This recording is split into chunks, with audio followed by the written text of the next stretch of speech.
Close your eyes and let the weight of the day sink into the earth beneath you. Tonight, we aren't just traveling through time, we are crossing a threshold of gold and shadow. Imagine a hall roofed with shields, where the air smells of ancient cedar and honeyed mead, and the firelight dances against the armor of 1,000,000 silent warriors. This is Valhalla, not as a myth of chaos, but as a sanctuary of eternal discipline. As we walk through the first of the 540 doors, feel the modern world fade into a distant murmur. You are no longer a traveler, you are a guest of the Allfather. Let the rhythm of the great hall become the rhythm of your breath. Welcome to the end and the beginning of all things. The world ends not with a whimper, but with the metallic taste of iron and the smell of freezing pine. The air was a thick, choking mist of frost and the copper tang of fresh blood, swirling around Alaric's face as he gasped for air that felt like broken glass in his lungs. Every breath was a victory, every heartbeat a drumming protest against the encroaching cold. He had been standing on the ridge for hours, a lone sentinel against the tide of invaders who sought to burn his home. His shield was splintered, a mosaic of cracked lindenwood held together by nothing but grit and prayer. The enemy moved like a dark river through the valley below, their torches flickering like the eyes of hungry wolves in the twilight. Alaric felt the bite of the axe before he heard the scream of the wind. It was a dull thud at first, a shocking numbness that blossomed into a searing white heat in his side. The iron had found the gap in his boiled leather armor, biting deep into the meat of his ribs. He didn't cry out. He simply felt the strength drain from his knees as the world tilted. As he fell, the mud of the battlefield claimed him, thick and grasping like the fingers of the dead reaching up from hell. The ground was a slurry of melted snow and trampled earth, an unforgiving bed for a dying man. He could hear the distant clatter of steel on steel, the sounds of his kinsmen retreating into the safety of the woods. His eyes remained fixed on the gray sky, refusing to blink even as the snowflakes began to settle on his cooling skin. The clouds were heavy and bloated, pregnant with a storm that cared nothing for the lives being extinguished below.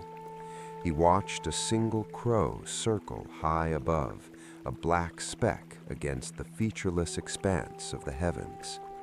The life drained into the thirsty earth, a slow, rhythmic pulse that Alaric could feel leaving him.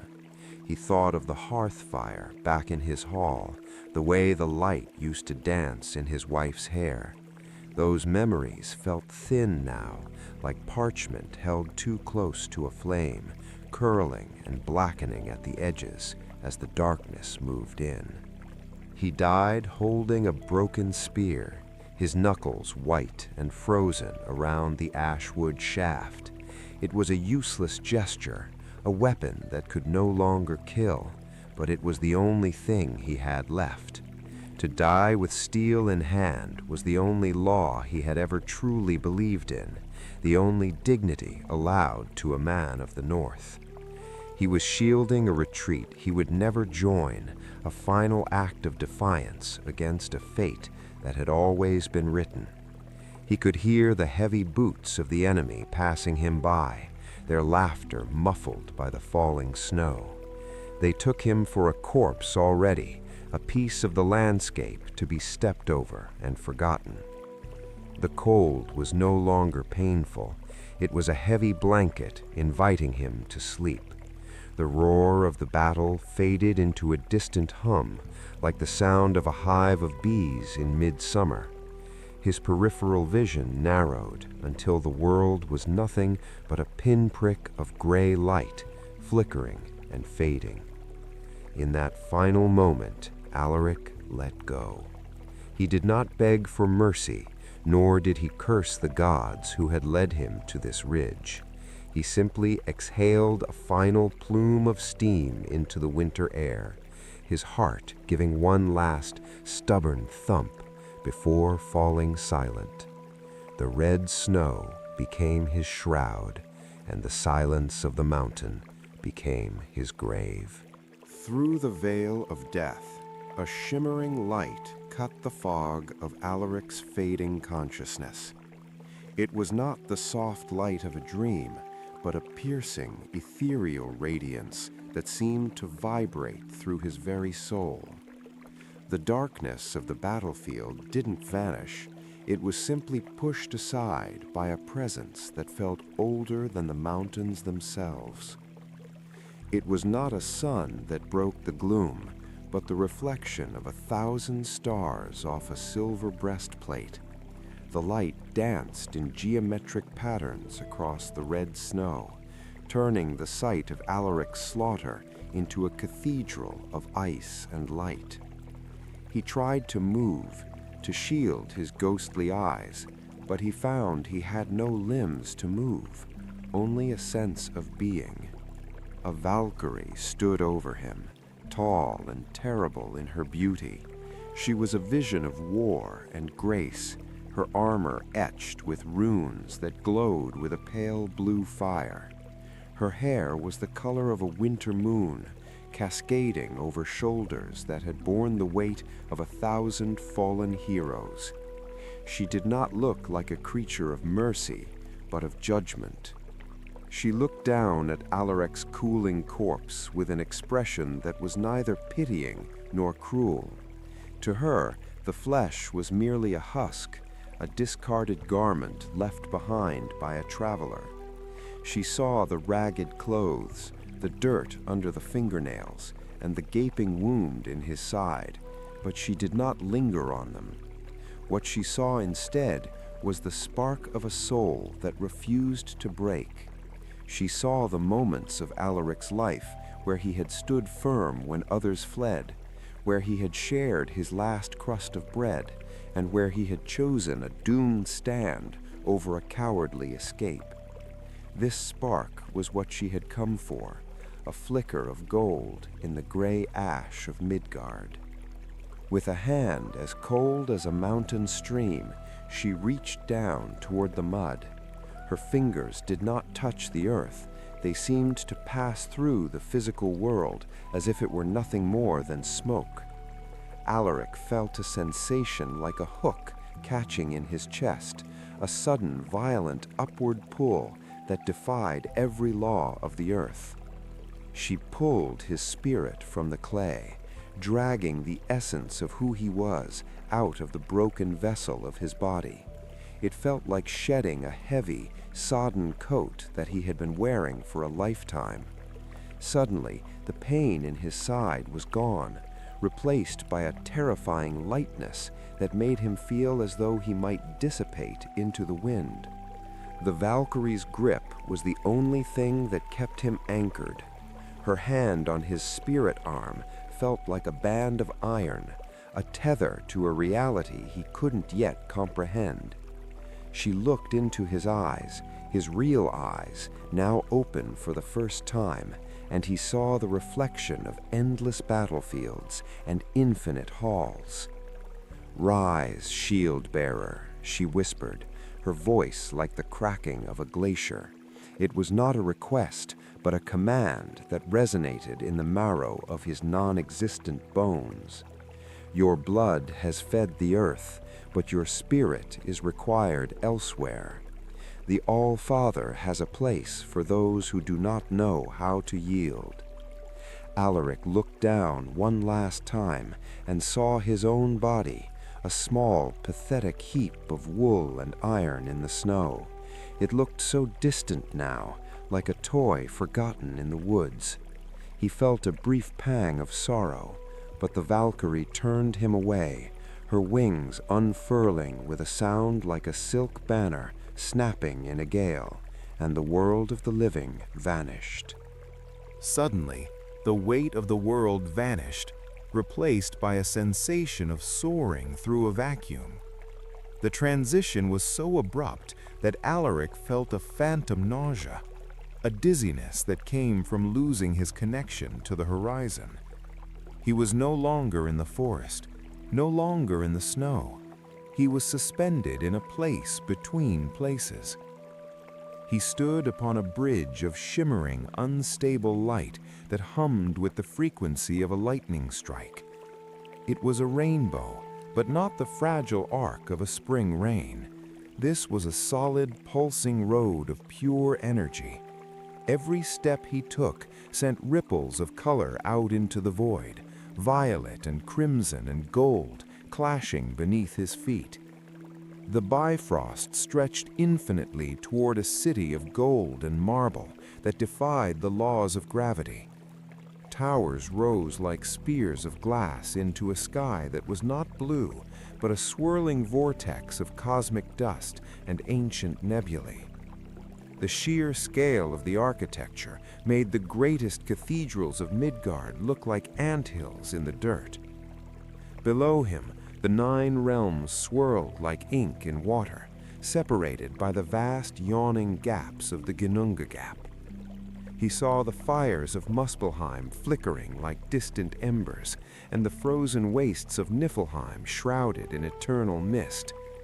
The world tree, Yggdrasil, was visible in the distance, its gargantuan roots weaving the fabric of reality together. The Valkyrie's hand stayed firm on his shoulder, her presence a grounding force amidst the overwhelming majesty. She walked with a confident, rhythmic stride, her boots ringing out against the light of the bridge. She didn't look at the wonders below. She had crossed this path 10,000 times, and her focus was solely on the gate ahead. Alaric felt a strange vibration in his feet, a low thrumming that seemed to match the beating of a heart. The bridge was alive, a sentient conduit that recognized the cargo it carried. He realized that if he were to step off this path, he would fall forever, drifting through the dark spaces between worlds until his spirit withered into nothing. As they drew closer to the end of the bridge, the air grew thick with the scent of ozone and ancient stone. The city of Asgard loomed over them, a fortress built by the hands of gods and giants. The walls were made of a substance that looked like diamond but felt like granite, reflecting the multicolored light of the Bifrost in a blinding display. He saw the Great Gate, a massive structure of iron and gold that never seemed to fully close. It was guarded by shadows and light, a threshold that separated the mortal from the eternal. Alaric felt a surge of unworthiness, a desire to hide his tattered spirit from the perfection of this place, but the Valkyrie nudged him forward.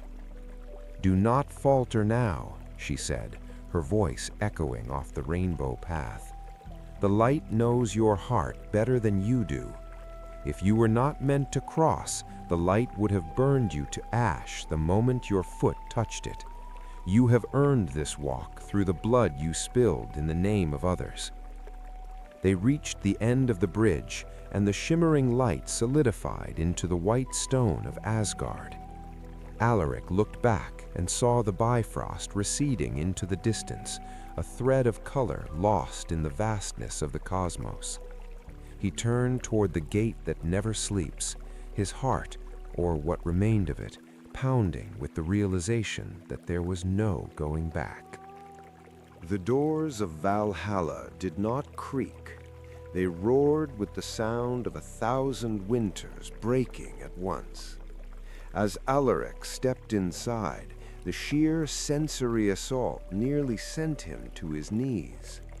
The air was a thick, intoxicating haze of wood smoke, roasted meat, and the metallic tang of whetstones, swirling in a space so vast it had its own weather. He was met by a ceiling made of overlapping golden shields, their surfaces polished to such a high sheen that they looked like the scales of a sleeping dragon. These were the shields of the fallen, repurposed to shelter the living. Rafters carved from the ribs of great sea beasts arched overhead, held together by nails made of star iron. 540 doors lined the perimeter of the hall, each one a massive portal of oak and iron. They were so wide that Alaric could barely see the tops of the arches, and he felt like a mouse scurrying across the floor of a Titan's pantry. He remembered the legends, 800 warriors marching abreast through each door, and for the first time he believed them. The floor was made of stone slabs worn smooth by the boots of countless generations. There were no paths here, only a vast open expanse filled with long tables that stretched toward the horizon. Each table was crowded with men and women, their faces flushed with the heat of the fire and the strength of the drink. The noise was a physical thing, a deafening, joyous thunder of 10,000 warriors laughing at death. They shouted stories across the tables, their voices clashing like swords in a fray. There was no mourning here, no sorrow for the lives they had left behind. In this hall, the past was merely a collection of tales to be told over a cup. Huge fire pits burned at intervals, the logs the size of entire oak trees. The flames leaped 20 feet into the air, casting long, flickering shadows against the golden ceiling. Alaric saw men wrestling near the fires, their muscles gleaming with sweat, while others sat in quiet contemplation, sharpening blades that had already seen 100 battles. The air was thick with the scent of roasted meat, a rich, savory aroma that seemed to satisfy Alaric's hunger just by breathing it in. He saw massive platters being carried by Valkyries who moved through the crowd with effortless grace, their armor replaced with flowing robes that still bore the glint of steel beneath the fabric. Alaric stood in the entryway, a shadow among the giants. He felt the weight of his own insignificance, wondering how a simple shield-bearer from a nameless village could possibly belong in such a place. Every person he saw looked like a king or a hero of legend, their eyes bright with a fire that never dimmed. A group of warriors nearby erupted in a cheer, slamming their horns against the table in a rhythmic cadence. One of them, a man with a beard like a storm cloud, looked over and caught Alaric's eye. He raised his cup in a silent salute, a gesture of welcome that felt like a warm hand on Alaric's shoulder. The Valkyrie who had brought him leaned in close, her voice cutting through the din. "This is the Hall of the Slain," she said, her eyes reflecting the golden light of the ceiling. "It is the reward for the brave and the forge for the final army. Find a seat, Alaric of the Ridge. Your first feast is about to begin." At the far end of the hall, perched atop a dais that seemed to rise out of the very floor of Asgard, sat a throne that seemed to touch the stars. It was Hlidskjalf, the seat of the Allfather, carved from a single block of obsidian that swallowed the light around it. The throne didn't just hold the king, it held the weight of the 9 realms. Upon it sat a figure wrapped in a cloak of midnight blue, the fabric appearing to shift and flow like the tide. A wide-brimmed hat was pulled low over his brow, casting a deep, impenetrable shadow over his face. He sat perfectly still, his hands resting on the armrests of the throne like claws of carved bone. A single, soul-piercing eye looked out from beneath the brim of the hat, an eye that held the depth of 1,000 years and the cold clarity of the void. It was not a human eye, but a window into the machinery of fate itself.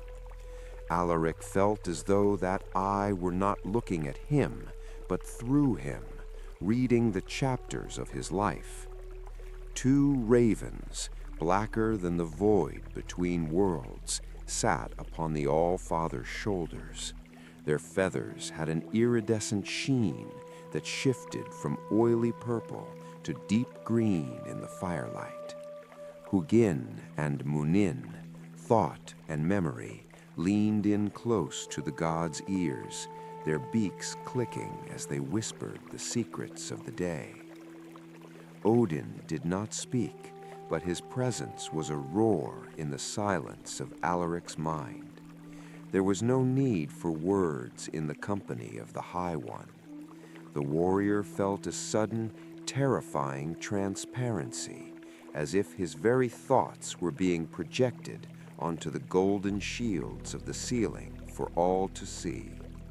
He felt his entire life, every fear he had ever tasted, every small victory he had clutched to his chest, laid bare before the Allfather. He saw himself as a child shivering in the winter. He saw the first time he held a sword. He saw the blood on his hands from the ridge. None of it was hidden. All of it was weighed. The weight of divine expectation was a heavy mantle. Alaric realized that he was not here to be pampered or to rest.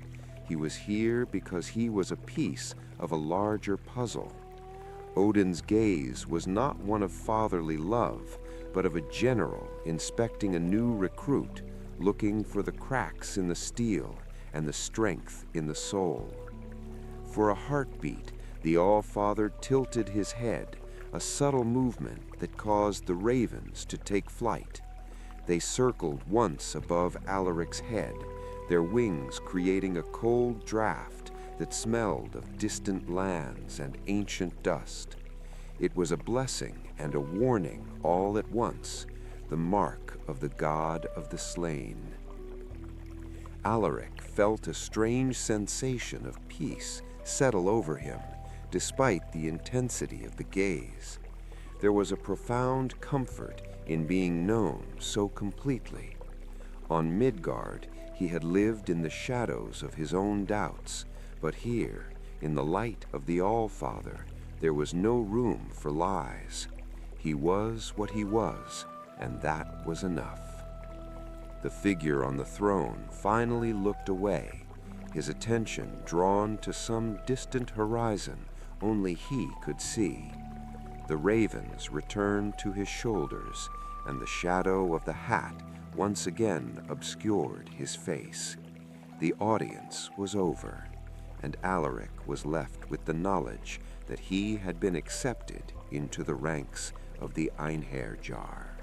Alaric was led by the Valkyrie to a table of polished oak that felt as solid as the roots of the world tree. The wood was dark and rich, stained by centuries of spilled mead and the grease of 1,000 boars. As he sat, the bench didn't creak. It held him with a strength that felt supportive rather than merely functional. A horn of mead was pressed into his hand by a servant whose eyes sparkled with an inner light. The horn was carved from the tusk of a beast Alaric didn't recognize, etched with scenes of hunting and harvest. It was heavy in his grip, the liquid inside gold and frothing, smelling of summer wildflowers and ancient honey.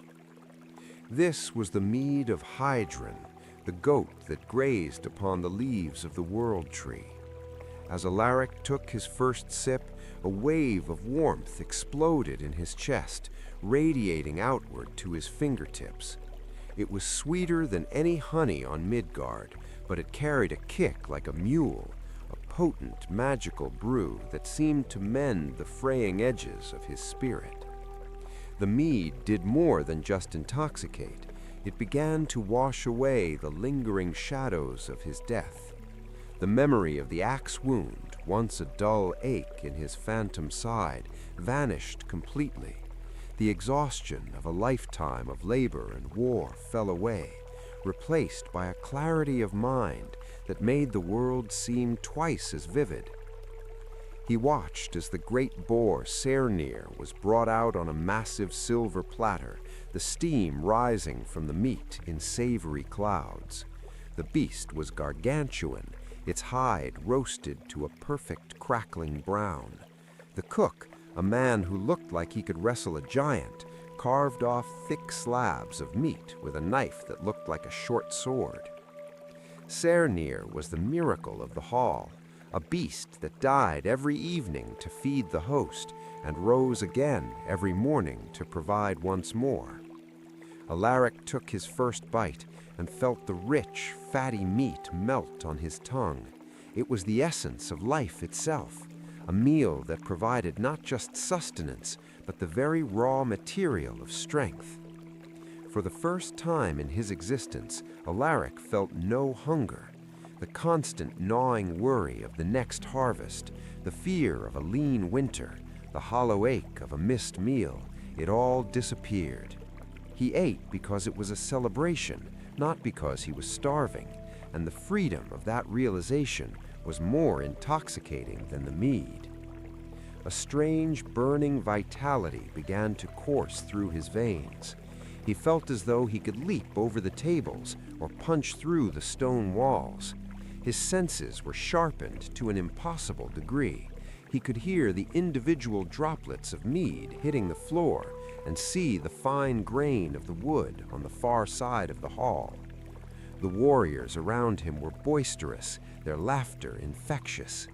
A woman to his left, her arms covered with intricate blue tattoos, slammed her fist on the table and began a bawdy song about a giant and a fishing net. Alaric found himself grinning, the rhythm of the hall sinking into his bones and making him feel at home. As the feast continued, the golden shields above began to glow with a softer, warmer light, mimicking the setting of a sun he could no longer see. Alaric leaned back, his stomach full and his heart light. He was no longer a corpse in the snow. He was a guest of the gods, and the night was just beginning. The peace of the feast ended with the first light of dawn, though light in Asgard was less a rising sun and more a sudden celestial awakening of the golden rafters. A horn blast shattered the morning air, a sound so primal and resonant that it seemed to vibrate the very marrow of Alaric's spirit bones. It was the call of the Gullincambi, the rooster whose crow signaled that the time for soft beds and sweet mead had reached its daily expiration. Alaric tumbled from his bench, his head surprisingly clear despite the gallons of mead consumed the night before. Around him, the Einherjar rose as one, a sea of muscle and scarred skin moving with the synchronicity of a single organism. There was no grogginess, no lingering fatigue of the mortal coil. The magic of the hall had processed the night's indulgence into pure kinetic potential. He watched as his tablemates reached for weapons that leaned against the timber pillars, blades that gleamed with a supernatural, hungry edge.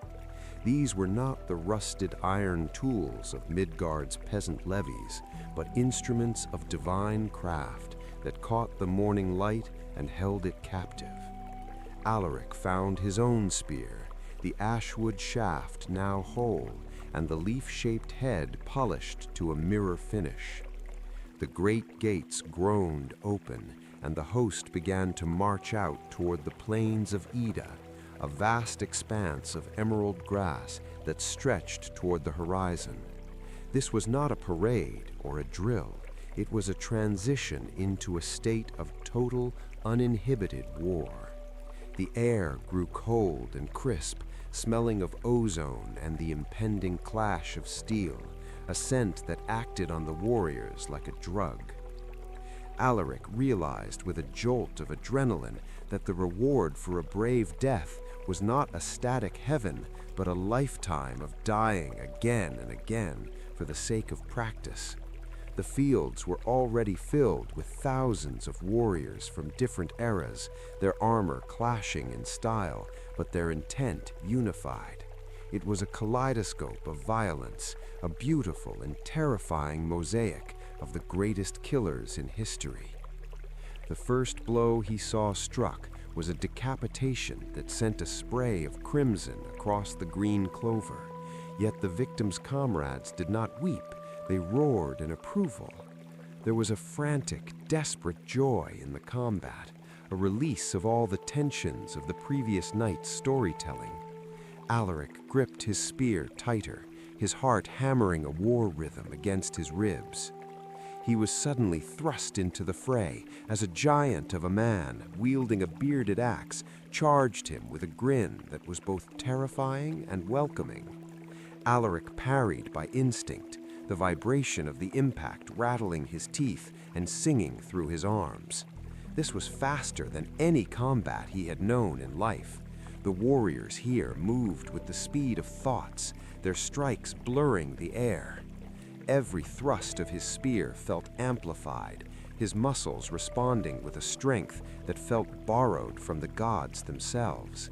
He drew blood, and he felt his own blood drawn in return, a shallow cut across his thigh that burned with a cold fire. There was no fear of the end, only a hyper-focused immersion in the now of the blade's trajectory. The plains of Ida became a slaughterhouse of legendary proportions, a place where the grass was quickly hidden beneath the fallen. Alaric saw heroes of song falling to nameless foot soldiers, and kings being trampled by the very men they once led. It was the ultimate equalizer. In the morning light, only the skill of the hand and the fire of the heart mattered. As the sun reached its zenith, Alaric stood amidst a pile of the slain, his breath coming in ragged gasps of exhilaration. He looked at his hands, stained red once more, and felt a strange sense of purpose. He was being forged, strike by strike, into something harder than iron and more enduring than memory. A soldier in an army that would one day face the end of time. The combat on the plains of Ida was brutal and absolute, a cacophony of breaking bone and shearing metal that lasted until the sky turned the color of a bruised plum. Alaric felt his own ribs shatter under the crushing weight of a mace, a pain so sharp it turned the world white for a staggering second. He fell to the grass, his lungs collapsing as he watched the warrior who struck him move on to the next target. In the world of the living, such a wound would have meant a slow, agonizing descent into the dark. But here, the rules of mortality were suspended by the Allfather's will. As Alaric lay in the clover, he felt a strange warmth emanating from the ground, a rhythmic pulsing that felt like the heartbeat of Asgard itself. The pain didn't fade, it was simply retracted, pulled out of his body like a splinter from a thumb. He watched in awe as his shattered chest knit itself back together, the skin sealing over without a single scar to mark the trauma. He stood up, whole and hearty, feeling a surge of vitality that was even stronger than when he had first marched out that morning. All around him, the dead were rising from the grass, shaking off the dust of their demise as if it were nothing more than a bad dream. There was no malice in the fighting, a concept that Alaric struggled to grasp at first, given the visceral nature of the wounds exchanged. The man who had crushed his ribs approached him now, offering a hand to help him up rather than a finishing blow. They looked at each other with a mutual respect that only comes from having looked into the eyes of one's own ending. The evening transition was a joyous, violent dance where the roles of predator and prey were forgotten the moment the combat ceased. The warriors began to gather their discarded helmets and shields, laughing and boasting about the cleverness of a particular feint or the sheer power of a landed strike. It was a brotherhood of the blade, where the blood spilled was the ink that wrote their shared history. By sunset, the plains of Ida were clean once more, the blood sinking into the earth to nourish the magical grass that would be trampled again tomorrow. The Einherja began the long walk back to the Golden Hall, their silhouettes dark against the glowing horizon of Asgard. Alaric walked among them, his mind reeling at the psychological shift required to live in an eternal resurrection. He realized that the mending was not just of the flesh, but of the spirit itself. The traumas of his mortal life, the grief of loss, the fear of failure, were being burned away in the crucible of daily combat. In Valhalla, you could not hold a grudge against the man who killed you, for you would be drinking mead with him by the time the moon rose. The magic of the hall stitched his spirit back together, layer by layer, replacing the fragility of a human soul with the resilience of an immortal warrior. He felt his identity as Alaric the farmer or Alaric the husband slipping away, replaced by a singular, sharpening focus. He was becoming a part of the architecture of Valhalla, as permanent and unyielding as the golden shields of the ceiling. As they approached the great doors, the smell of the evening feast wafted out to meet them, a savory promise of reward for the day's labor. The transition from the field of death to the hall of life was seamless, a heartbeat of silence followed by the roar of the returning host. Alaric felt a deep, resonant sense of belonging that he had never found in the muddy villages of Midgard. He sat at his accustomed place, his body humming with a phantom energy that made his skin 10 years younger. He shook hands with his killers and his victims alike, the communal cup passing between them as a seal of their pact. They were the Einherja, the once dead who would never truly die until the world itself demanded their final, unrecoverable sacrifice. As the warriors fought and fell upon the plains of Ida, the Valkyries moved among them like ghosts in a well-oiled machine. They did not participate in the brawls, nor did they cheer for the victors. They hovered at the edges of the perception, their silver armor catching the light in ways that seemed to defy the position of the sun. To Alaric, they were the most terrifying and beautiful element of this new existence. He watched them glide across the gore-slicked grass, their feet never quite touching the ground, their eyes scanning the carnage with a clinical, divine precision.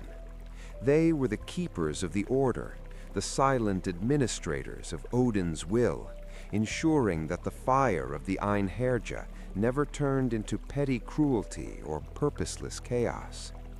If a man fought with spite rather than spirit, a Valkyrie's gaze would chill him to the bone.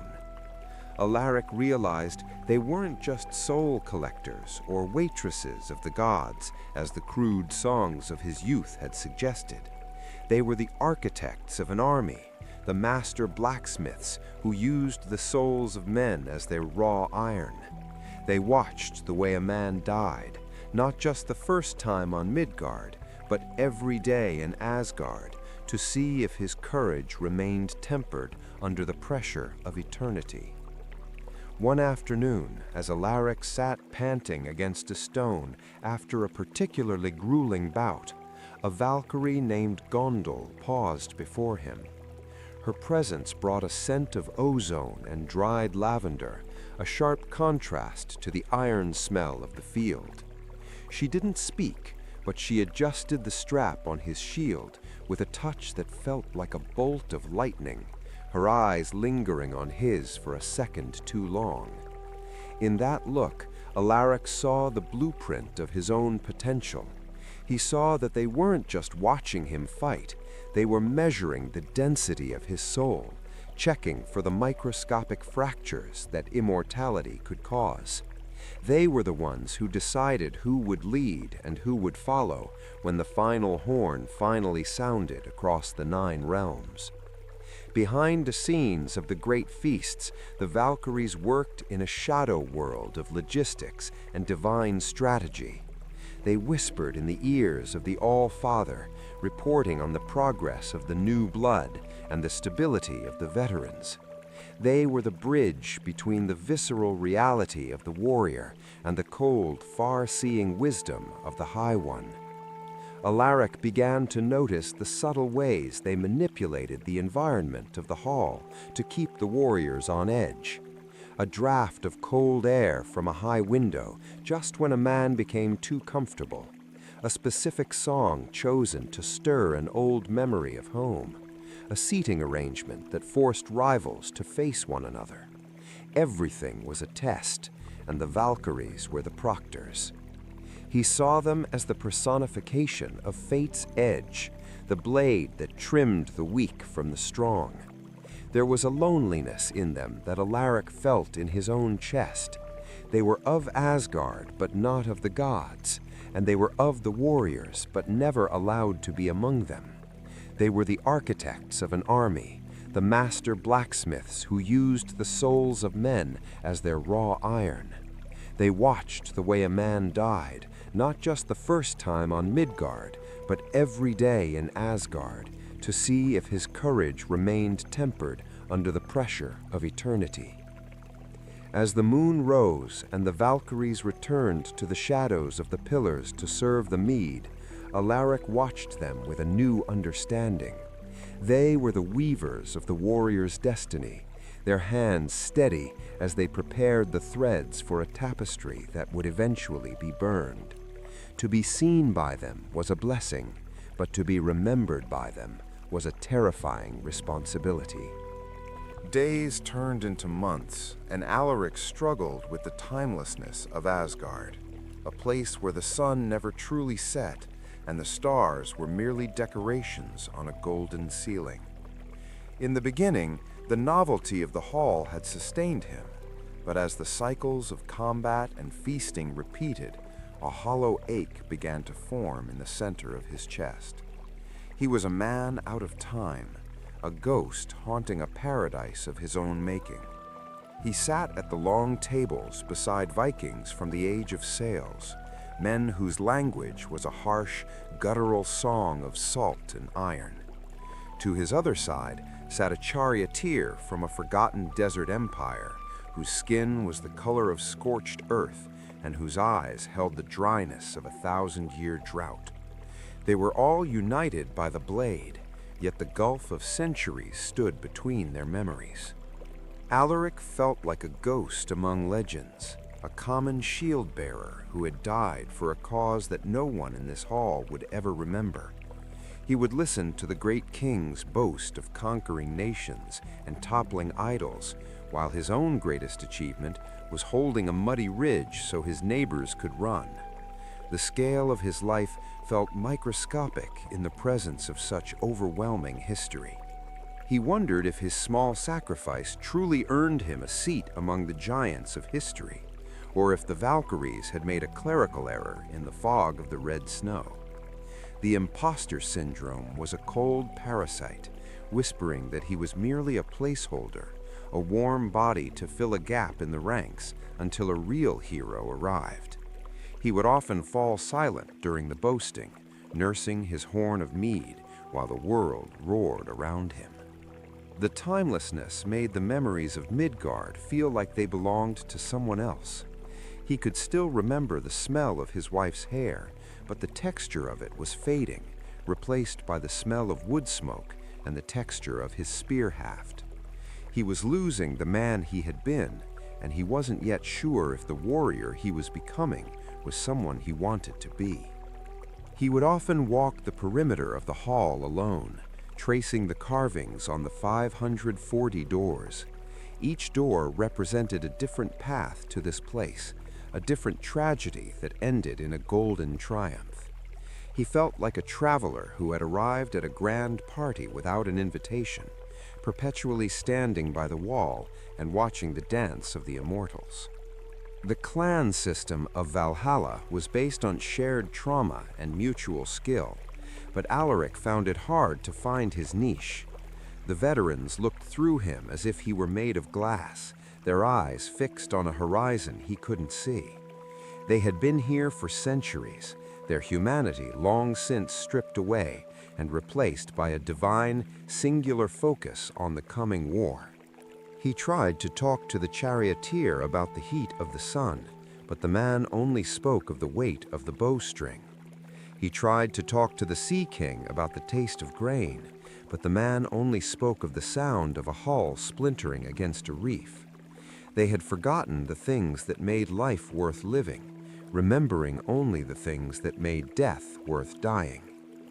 This realization frightened Alaric more than the daily slaughter on the plains of Ida.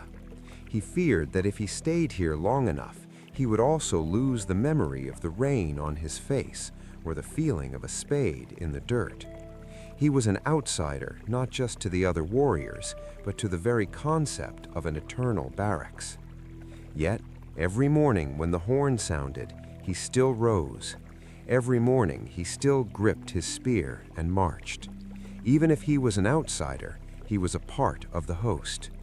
He began to realize that perhaps his smallness was his strength. He was the common denominator, the everyman who represented the billions of souls Midgard had produced, standing shoulder to shoulder with the gods. One evening, when the roar of the hall had settled into a low, rhythmic hum of digestion and tall tales, a shadow fell across Alaric's cup. He looked up to find the raven Munin perched on the edge of the oak table, its black feathers reflecting the amber glow of the mead. The bird's eyes were like polished obsidian, devoid of warmth, but overflowing with a terrible, ancient intelligence.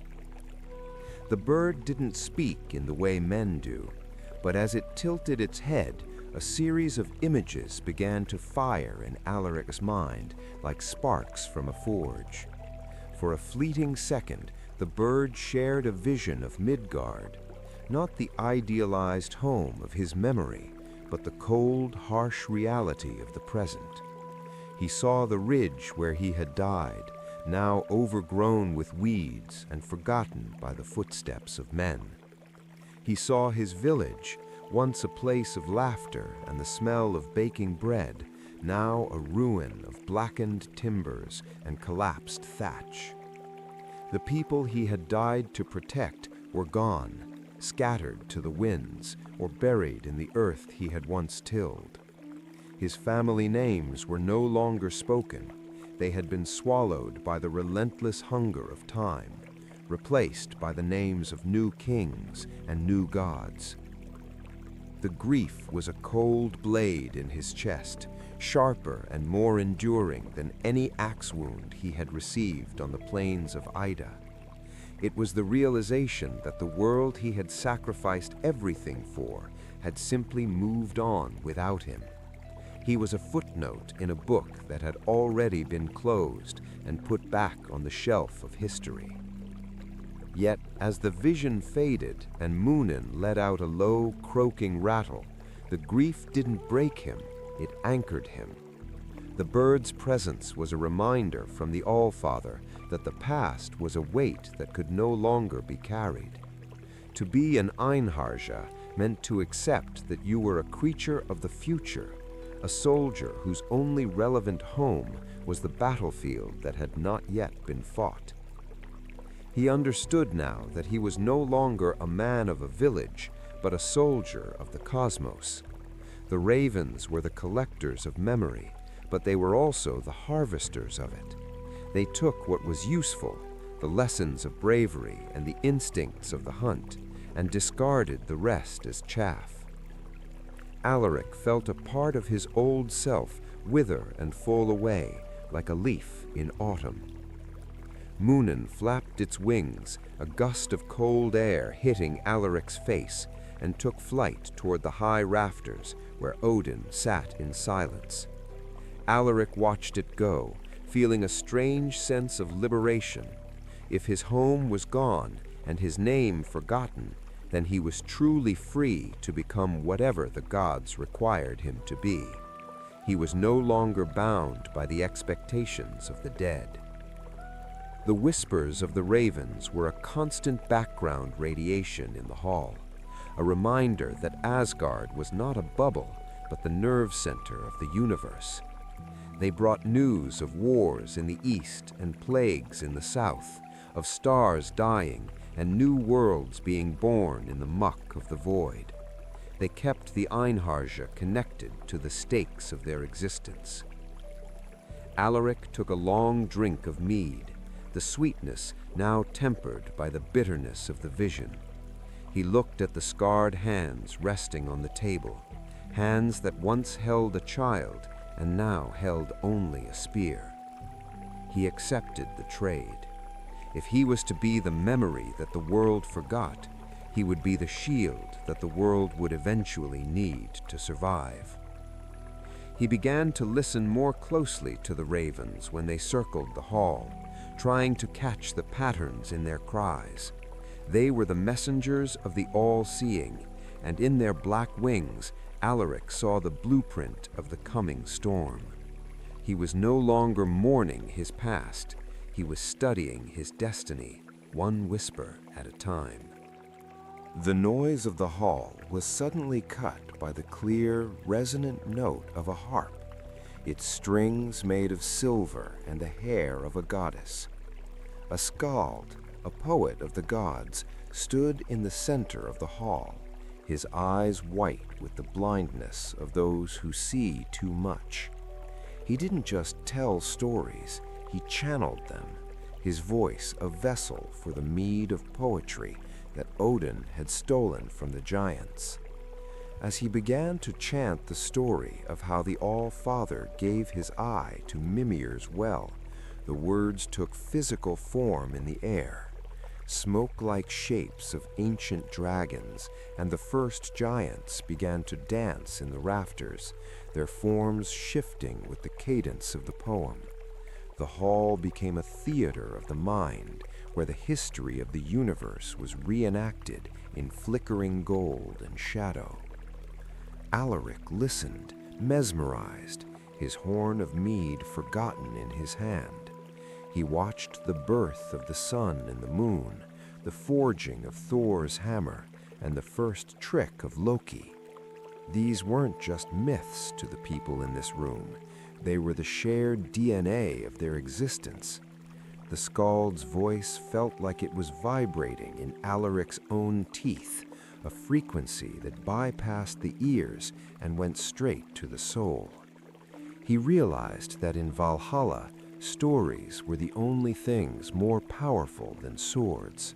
A sword could kill a man, but a story could make him immortal. The warriors around him leaned in, their faces illuminated by the spectral light of the poem, their eyes wide with a childlike wonder.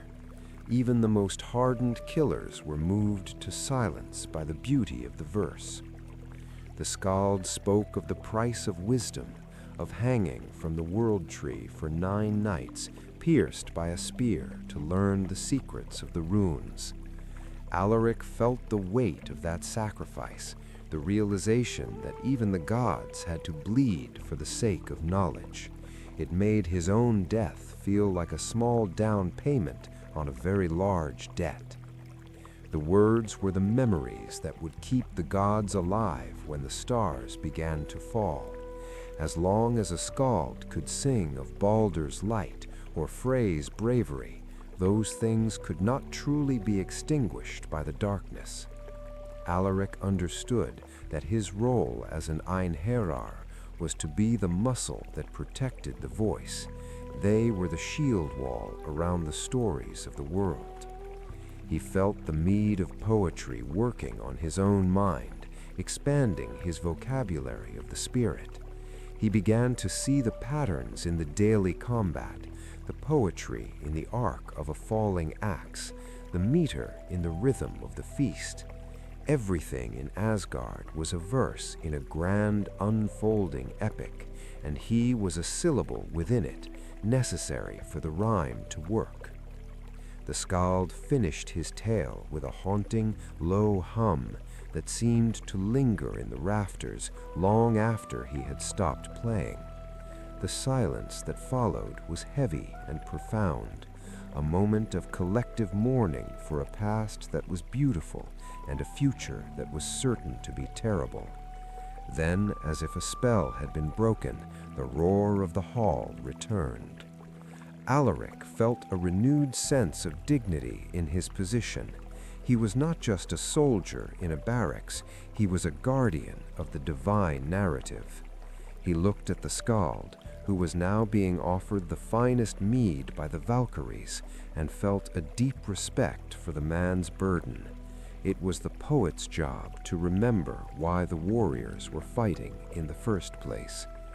As he lay down on his furs that night, the images of the poem continued to swirl behind his eyelids. He saw the world tree shaking and the gods falling, but he also saw the beauty of the struggle. He fell asleep not to the sound of snoring warriors, but to the echo of the harp, his dreams filled with the golden light of stories that would never end.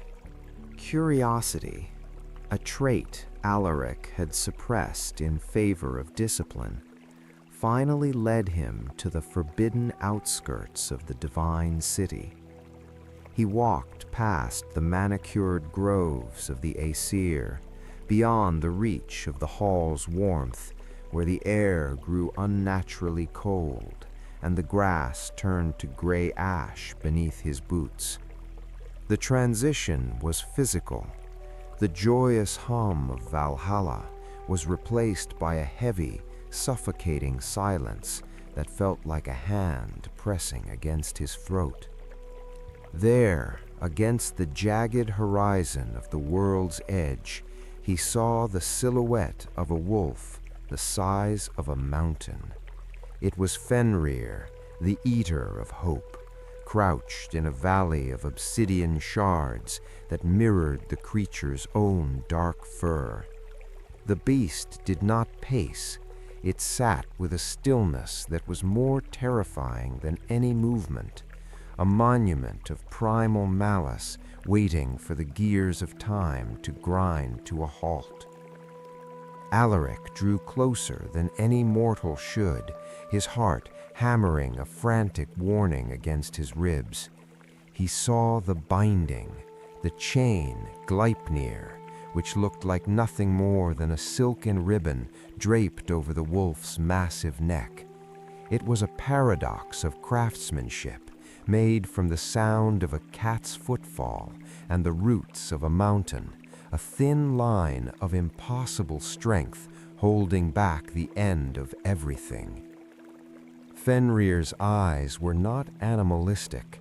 They were pits of amber fire that seemed to contain the deaths of 1 billion suns.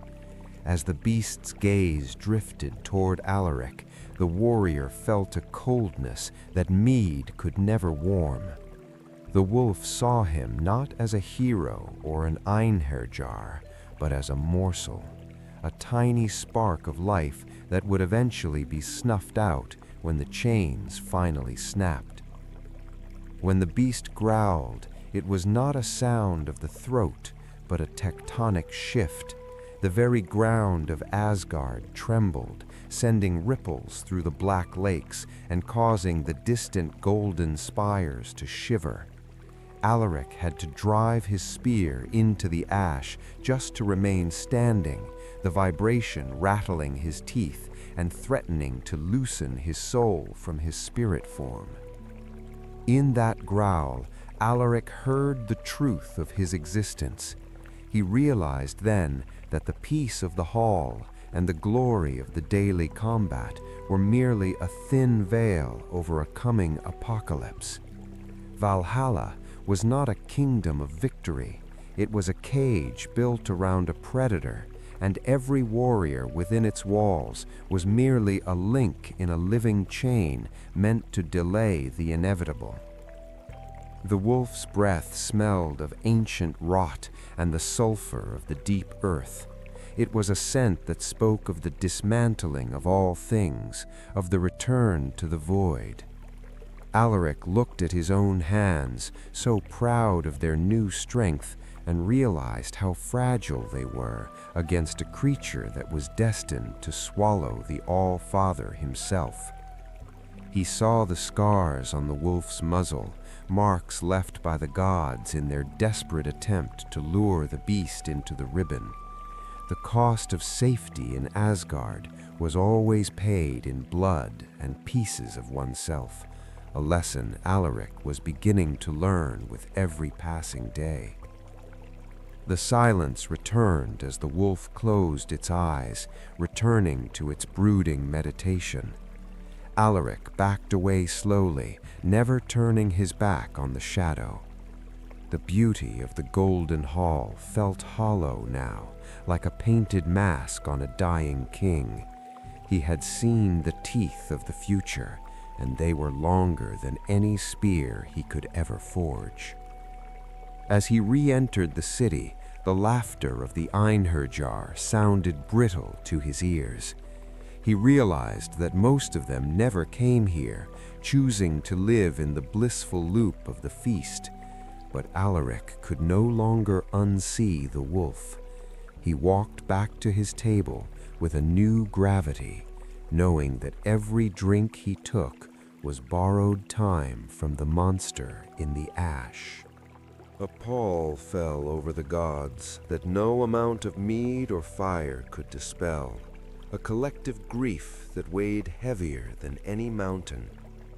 Balder, the brightest and most beloved of the Aesir, the god of light and joy, had been sent to the damp, lightless realm of the dead.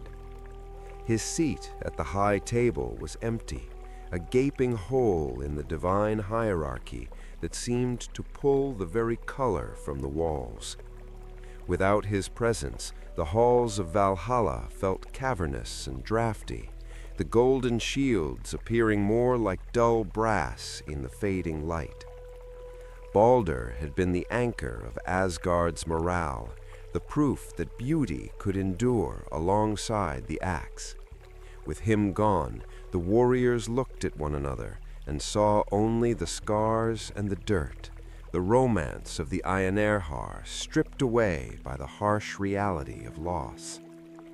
Alaric saw the gods whispering in the dark corners of the hall, their faces etched with a mortality he hadn't expected to see in being so high. Frigg's eyes were perpetually red with weeping, and even Thor's thunderous laugh had been replaced by a brooding, electric silence.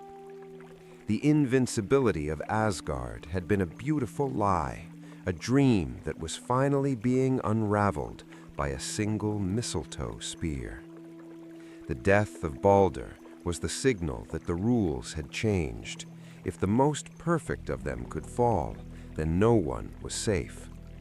The Einherjar felt the shift in the air, a transition from being the chosen to being the expendable. They were no longer the guests of a celebratory king, but the garrison of a grieving father who was preparing for a funeral pyre that would consume the world. Alaric walked through the gardens where Balder used to walk, finding the flowers wilted and the fountains choked with gray ice. The light here was different now, flat and gray, casting no shadows but providing no warmth. It was the light of a world that had lost its heart, a transition state between existence and the void. He sat by a pillar and watched the other warriors, noticing how the spark had left their eyes.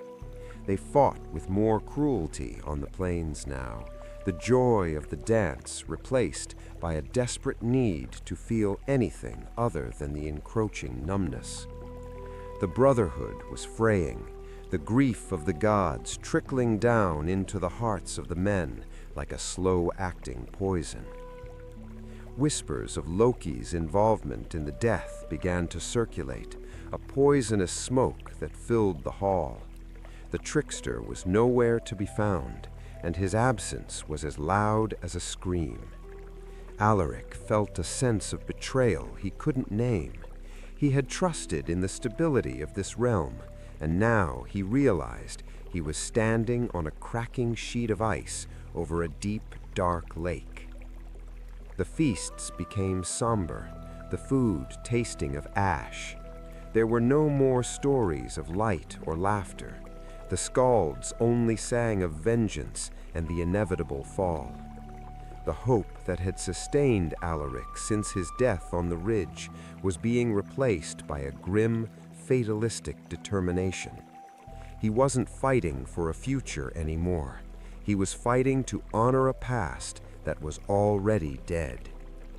He looked up at the Allfather on his throne and saw a man who had grown ancient in a single season. Odin's single eye was fixed on the horizon, staring into the realm of hell, perhaps hoping to see his son return. But the gates of the dead were closed, and the silence that came from them was the loudest sound in the 9 realms. As the first true blizzard of Fimbulwinter began to howl outside the great doors, Alaric realized that the age of heroes was over. The age of the end had begun.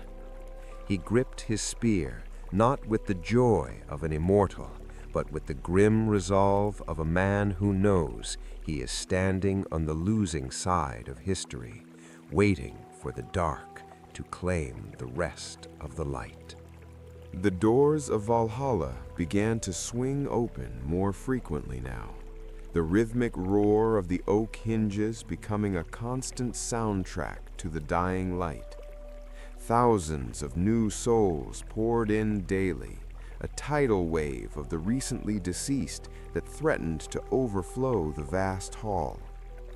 These were not the legendary heroes of old, but men and women plucked from a Midgard that was currently tearing itself apart in the throes of Fimbulwinter. The newcomers arrived with faces tight with shock, their spirits still smelling of the smoke of their burning villages and the salt of their own tears. They clutched their spectral weapons with trembling hands, looking around at the golden hall not with wonder, but with the hollow eyes of refugees. The scale of the carnage on the mortal plane was being reflected in the sheer volume of the intake. Alaric, once the wide-eyed novice struggling to find his place, now found himself cast in the role of a veteran. He was no longer the outsider. He was the instructor, tasked by the Valkyries with teaching the new blood how to fight without the paralyzing fear of death. He stood on the plains of Ada, watching 1,000 terrified farmers and shopkeepers try to hold a line against the veterans of 100 centuries. The training became grimmer, the stakes feeling more real with every passing hour. There was no time for the slow, methodical learning Alaric had enjoyed. These men had to be broken and rebuilt in a matter of days. He found himself shouting until his throat was raw, drilling them in the shield wall and the spear thrust as the freezing wind whipped around them. He saw his own reflection in their eyes, the same terror, the same disbelief, but he had no comfort to offer them. He knew that the warmth of the hall was a lie, and that the mead was just fuel for the furnace of war. He treated them with a hardness that surprised him, knocking them to the dirt when they faltered, knowing that the enemies they would soon face would be far less merciful. The air on the plains was thick with the scent of fear, a sour smell that even the divine ozone couldn't mask. Alaric watched as a young boy, no older than his own son would have been, tried to lift a heavy broadsword. The boy's hands were blue with cold, and his eyes were fixed on the horizon. Alaric didn't soften. He simply adjusted the boy's grip and told him to strike again. The Valkyries hovered above the training grounds like vultures, their presence no longer inspiring, but pressuring. They were looking for the quick learners, the ones who could be polished into a weapon before the sun set for the last time. Those who couldn't keep up were shoved to the back of the ranks, destined to be the first to fall when the real war arrived. Alaric felt a deep, gnawing guilt as he looked at the growing army. He was preparing these people for a massacre. He was teaching them how to die effectively, how to be a wall of meat that would slow down the giants for a few precious seconds. The glory of Valhalla was being revealed as a massive celestial meat grinder, and he was one of the operators. At night, the hall was crowded beyond capacity. Men slept on the floor, their boots touching the tables where kings once sat. The mead was rationed, the laughter replaced by a low, anxious murmur. The camaraderie was gone, replaced by the tribalism of the desperate. Everyone knew that they were the last line of defense, and none of them felt ready. As Alaric sat among his students, he realized that he had finally found his clan. He wasn't part of the legends, he was part of the desperate. He was the captain of the doomed, the man who would lead the commoners into the teeth of the wolf. He gripped his spear, the ash wood worn smooth by his calloused palms, and prepared for the next wave of the dead. Haunted by the feeling that his mortal steel would shatter like glass against the hide of a frost giant, Alaric sought a weapon that belonged to the deeper world.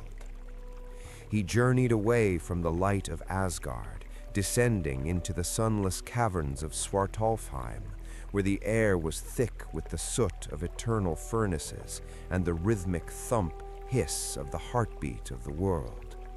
Here, the dwarves hammered at the foundations of reality, their anvils glowing with a heat that didn't come from fire. He found the Forge of Ivaldi, a cathedral of stone and steam, where the greatest smiths of the 9 realms worked in silence. The walls were lined with weapons that looked alive, swords that hummed like bees, and shields that wept tears of molten gold. The air was so heavy with the smell of scorched iron that Alaric felt he was breathing in the history of every war ever fought. He approached the master smith, a creature of corded muscle and eyes like cooling embers, and made his request. He didn't ask for a weapon of beauty or a blade of kings. He asked for a weapon that wouldn't break when the stars began to fall. The dwarf looked at Alaric with a cynical amusement, his voice sounding like 2 stones grinding together. "Everything breaks," the smith said. "The question is what you will pay to delay it." The price was not gold or glory, for those things had no value in the forge of the end times. Alaric had to trade his memories of his mortal home, the specific curve of his wife's smile, the exact smell of the rain on his father's fields. He sat in the darkness as the dwarf reached into his mind and pulled the colors away, leaving only the gray outlines of a life he once loved. As the dwarf hammered the metal, he sang a low, rhythmic chant in a language that predated the gods. He folded the echoes of thunder into the blade, quenching it in the tears of a grieving mountain. Every strike of the hammer felt like a blow to his own chest, the forge fire consuming the man he was and leaving behind something far more dangerous. When the blade was finished, it was not shiny or ornate. It was a dull, heavy gray, the color of a storm cloud before the lightning breaks. It didn't reflect the light, it seemed to absorb it, a void in the shape of a sword. As Alaric gripped the hilt, he felt a surge of cold power that traveled up his arm and settled in his heart, a connection to the world tree itself. The weapon felt unnaturally heavy, yet perfectly balanced, an extension of his own will. It carried the weight of his lost memories, a physical manifestation of the sacrifice he had made to be a soldier of the Allfather. He was no longer Alaric, the man who remembered the sun. He was Alaric, the weapon, a creature forged for the single purpose of destruction. He left the caverns without looking back, the gray sword strapped to his back like a burden. The world above seemed too bright, too loud, too fragile. He looked at the golden towers of Asgard and saw them as targets, things that could be cut and broken. The forge had stripped away his reverence, leaving only the clinical assessment of a warrior's utility. The sword whispered to him in the silence, a low metallic hum that spoke of the structural weaknesses in all things. It told him where to strike the stone to make it shatter, where to cut the spirit to make it bleed. It was a gift of the dark, a tool for a man who knew that the light was a dying ember. As he returned to the hall, the other Einherja gave him a wide berth. They sensed the change in him, the aura of the deep forge that clung to his skin like soot. He sat at his table and drew the gray blade, laying it across the oak. He was ready for the end now. He had nothing left to lose, and he had the steel to prove it. In the final days before the horn sounded, Alaric felt a compulsion to visit the Well of Erd, the source from which the world tree Yggdrasil drank. The air around the well was thick with the scent of wet earth and ancient damp, a place where time didn't flow, but pooled like stagnant water. There, beneath the massive, moss-covered roots of the tree, he saw the three women who held the blueprints of existence in their withered hands.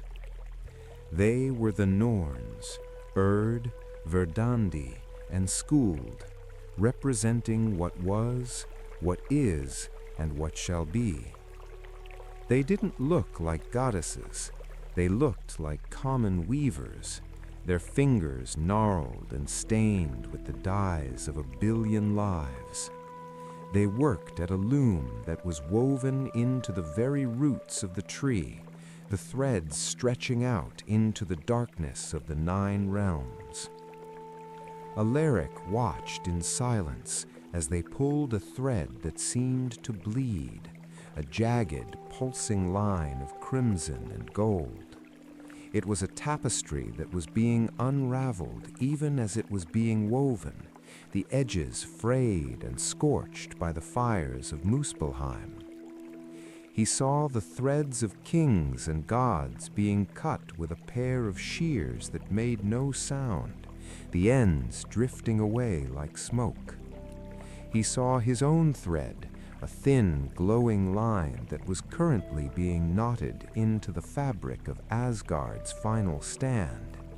It was intertwined with the fates of men he hadn't met and gods he would never speak to. The realization hit him like a physical blow.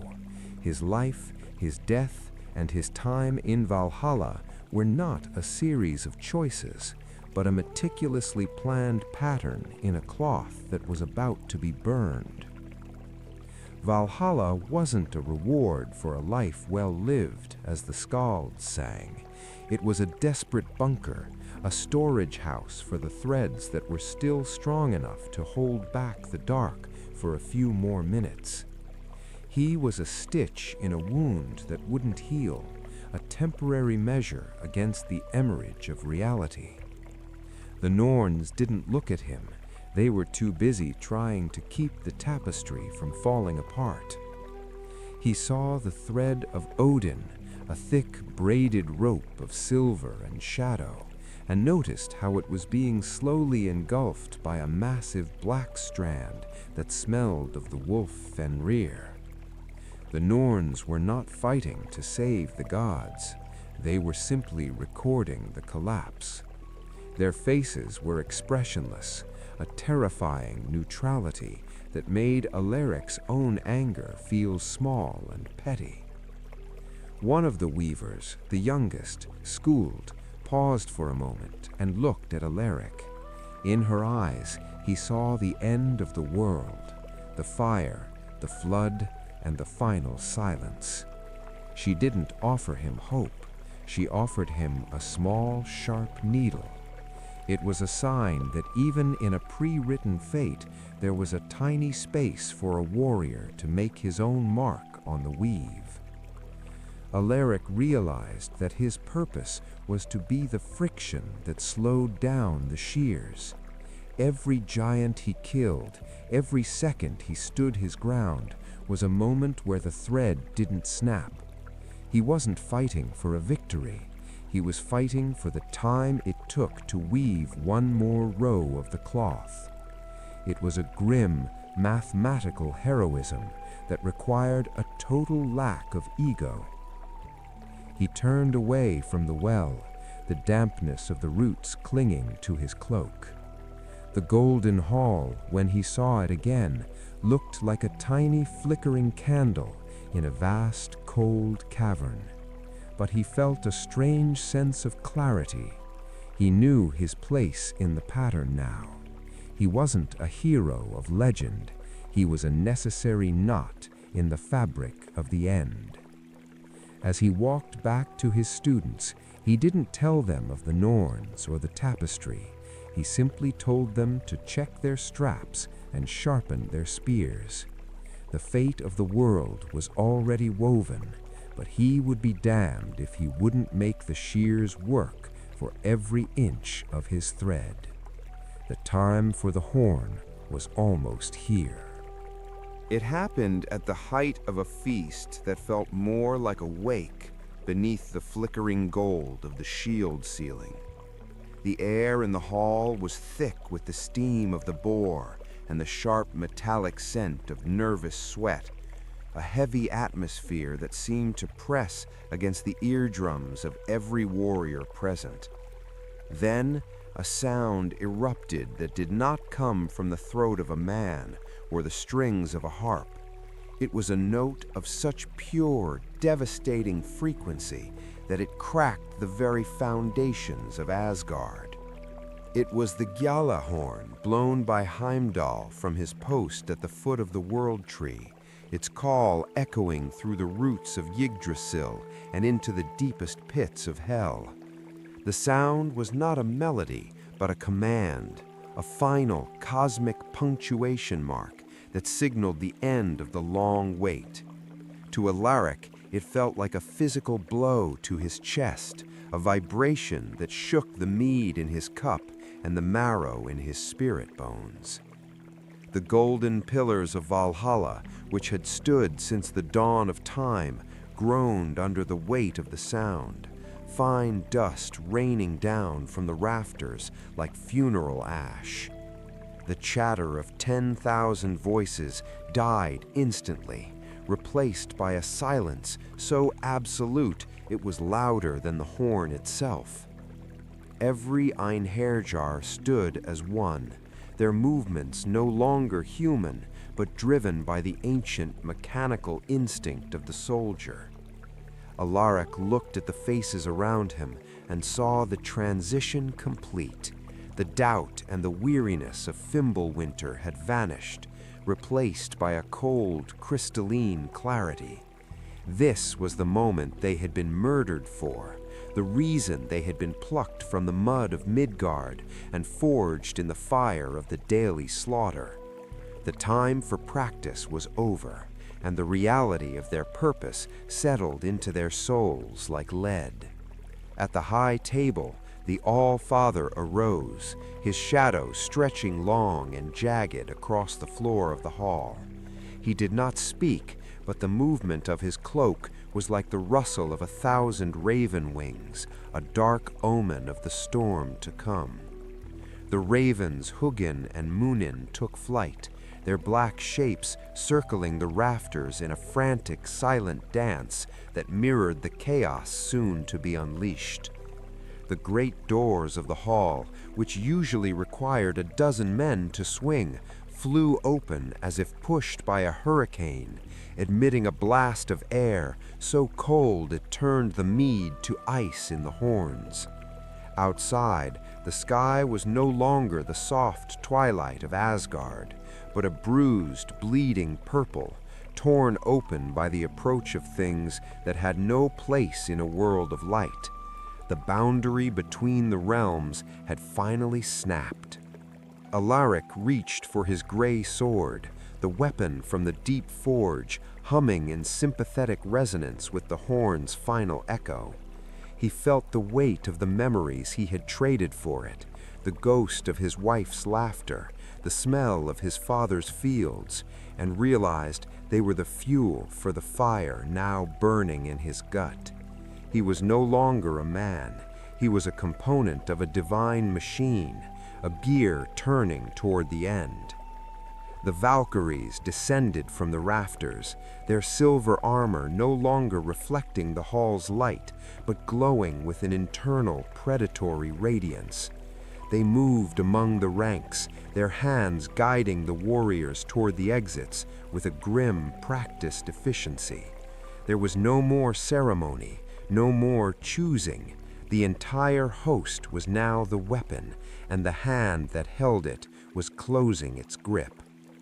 Gjallarhorn's horn continued to ring in the silence of Alaric's mind, a lingering ghost of a sound that told him there was no turning back.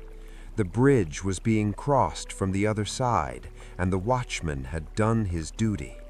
The Einherjar began to file out, their boots striking the stone in a rhythmic cadence that sounded like the ticking of a doomsday clock.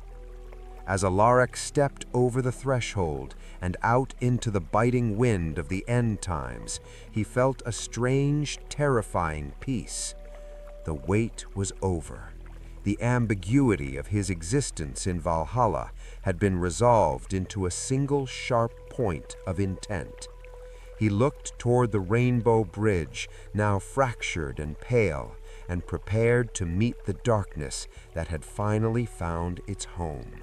Word spread through the ranks like a wildfire, fueled by spite.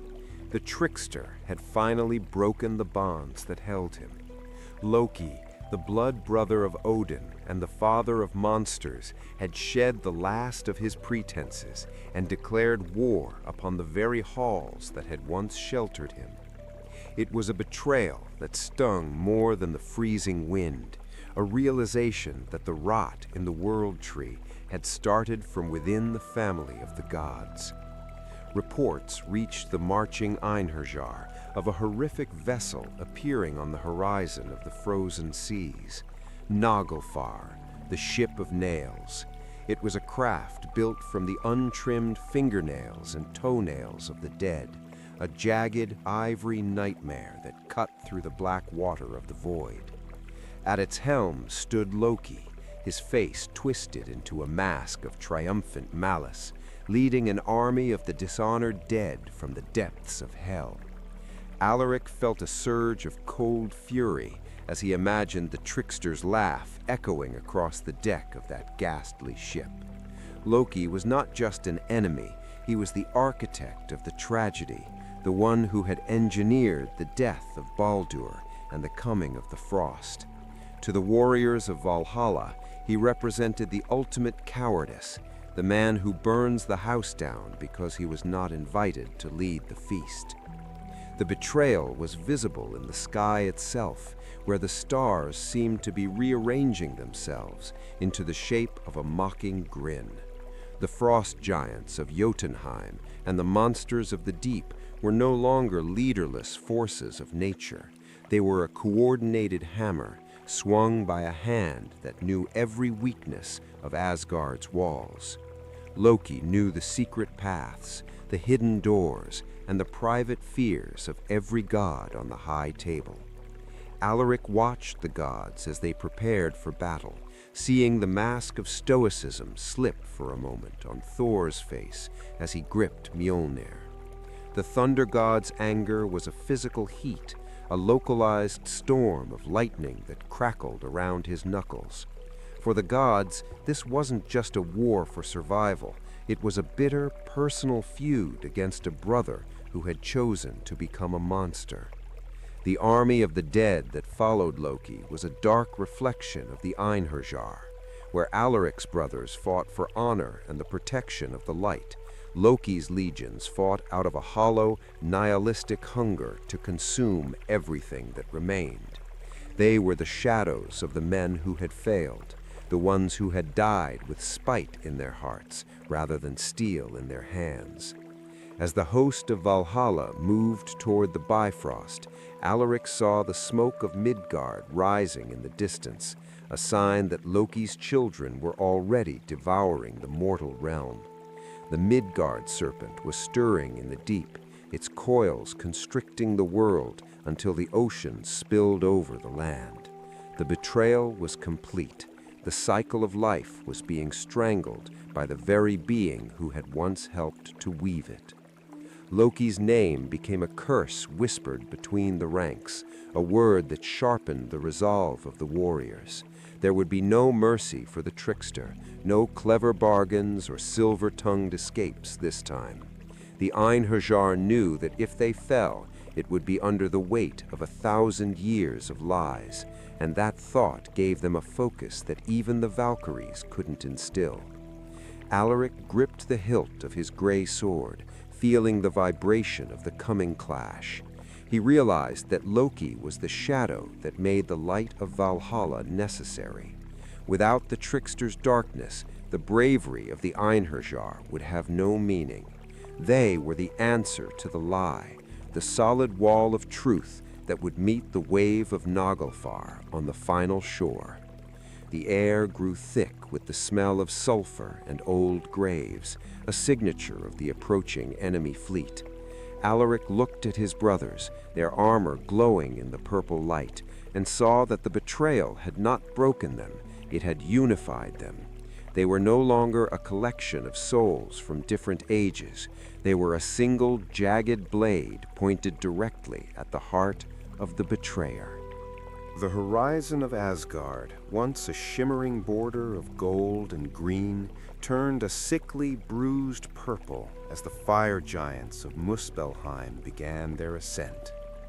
They did not march so much as they incinerated the path before them, their footsteps leaving trails of molten stone across the celestial landscape.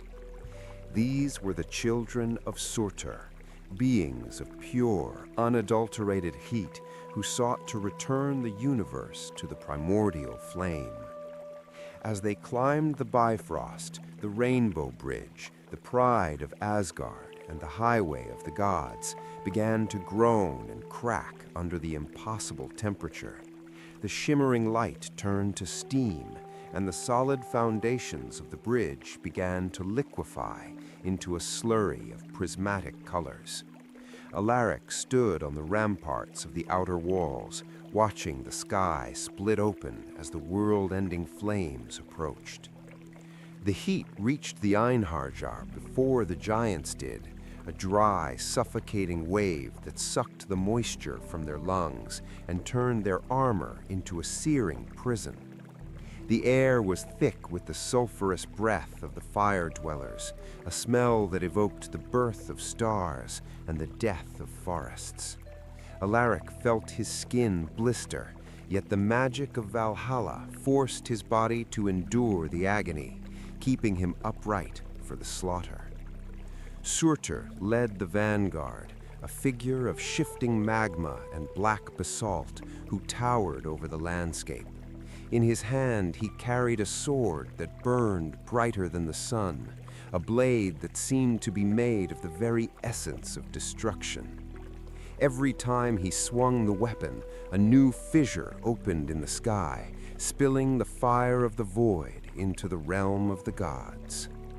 Alaric watched as the first of the Muspel's sons reached the gates, their presence turning the white stone of Asgard into glowing embers.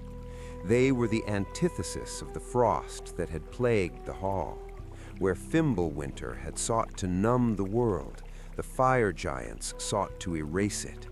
There was no negotiation with such beings, no honor to appeal to, only the raw, hungry energy of the forge.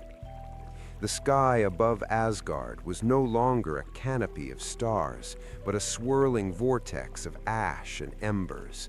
The ravens of Odin circled frantically, their wings singed by the rising heat, their cries drowned out by the roar of the firestorm. The Einharjar tightened their shield wall, the wood of their shields smoking and curling as they braced for the impact of the heat wave. Alaric looked at his students, the new blood he had trained in the cold, and saw their terror reflected in the orange glow of the giant's armor.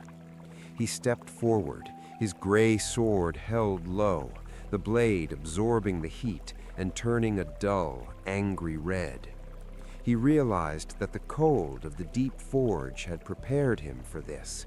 He was a piece of tempered steel, and the fire would only make him harder. The Bifrost finally shattered with a sound like a world-ending thunderclap, falling into the void in a million shards of broken light. The giants didn't stop. They simply stepped across the gap on bridges of their own flame, their laughter sounding like the crackling of a forest fire. They were the inevitability of entropy, the final heat death of all things made manifest. The ramparts of Asgard began to crumble as the fire giants struck the stone with hammers of sun iron. Alaric felt the ground shake as a section of the wall collapsed, burying a dozen warriors in glowing rubble. He didn't look back. His eyes were fixed on the first giant to clear the breach, a creature of cinders and hate that smelled of the end. The roar of the Muspels was the roar of a furnace door swinging wide. Alaric raised his shield, the linden wood bursting into flames even before the giant struck. He stepped into the heat, his heart a drumming rhythm of defiance. The world was burning, but he would be the last thing to melt in the center of the conflagration. In the chaotic heart of the mobilization, Odin, the High One, the Allfather, descended from his throne to walk the ranks of the Einherjar one last time. He did not wear the ceremonial robes of a king or the wide-brimmed hat of a wanderer. He was clad in armor of gold that seemed to have been cast from the sun itself, carrying Gungnir, the spear that never missed its mark and never splintered.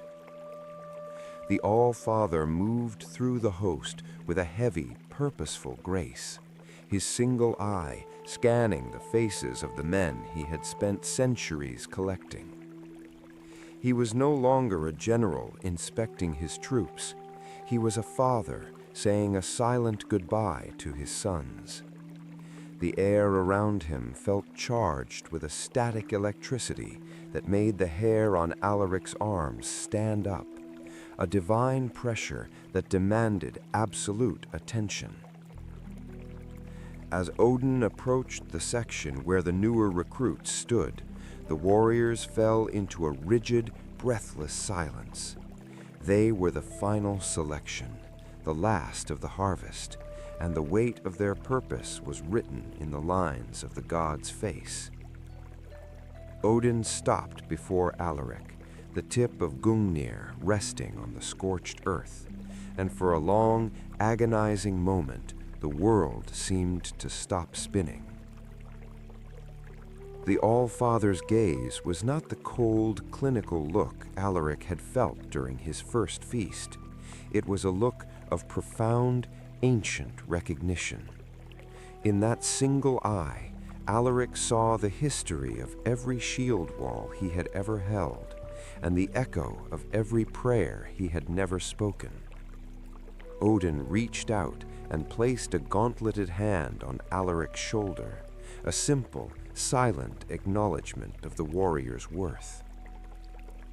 In that moment, Alaric felt a surge of loyalty so fierce it burned hotter than the giant's flames. It was a physical transformation, a final locking of the gears in his spirit. He wasn't just fighting for survival or for the gods. He was fighting for the man who had looked into his soul and deemed it sufficient for the end of time. The imposter syndrome that had haunted him for months vanished, replaced by an unbreakable resolve. Odin moved on, his shadow falling over the next row of men, but the mark of his hand remained like a brand on Alaric's armor. The Allfather was choosing his personal guard, the vanguard of the final charge, and Alaric knew without being told that he had been selected. He was no longer a face in the crowd. He was a component of the god's own defense. The Valkyries followed in Odin's wake, noting the men he had touched with a shimmering mark of blue light on their breastplates. These were the ones who would go first into the mouth of the wolf, the unknowable ones whose threads were knotted most tightly to the god's own fate. There was no pride in the selection, only a somber, heavy understanding of the sacrifice required. As Alaric looked at the spear Gungnir and saw the runes carved in its shaft, laws of the universe that were about to be broken, he realized that even the Allfather was afraid, not of death, but of the silence that would follow. The god was looking for men who could stand in that silence without flinching, and Alaric vowed to be one of them. The selection was a ritual of shared doom. By touching them, Odin was not promising them victory. He was promising them that their deaths would mean something in the grand architecture of the end. He was inviting them to die as his equals, as brothers in arms in a struggle that predated the world and would outlast it. As the Allfather reached the end of the line and turned to face the coming storm, the Einherjar let out a roar that shook the very rafters of Valhalla. It was a sound of absolute, terrifying devotion. Alaric raised his gray sword, the blade glowing with the blue light of the Allfather's mark, and prepared to follow the spear into the dark. The preparation for the final stand was a clinical dismantling of Asgard's glory. The golden halls were emptied of their treasures, not to save them, but to repurpose them for the grim utility of war.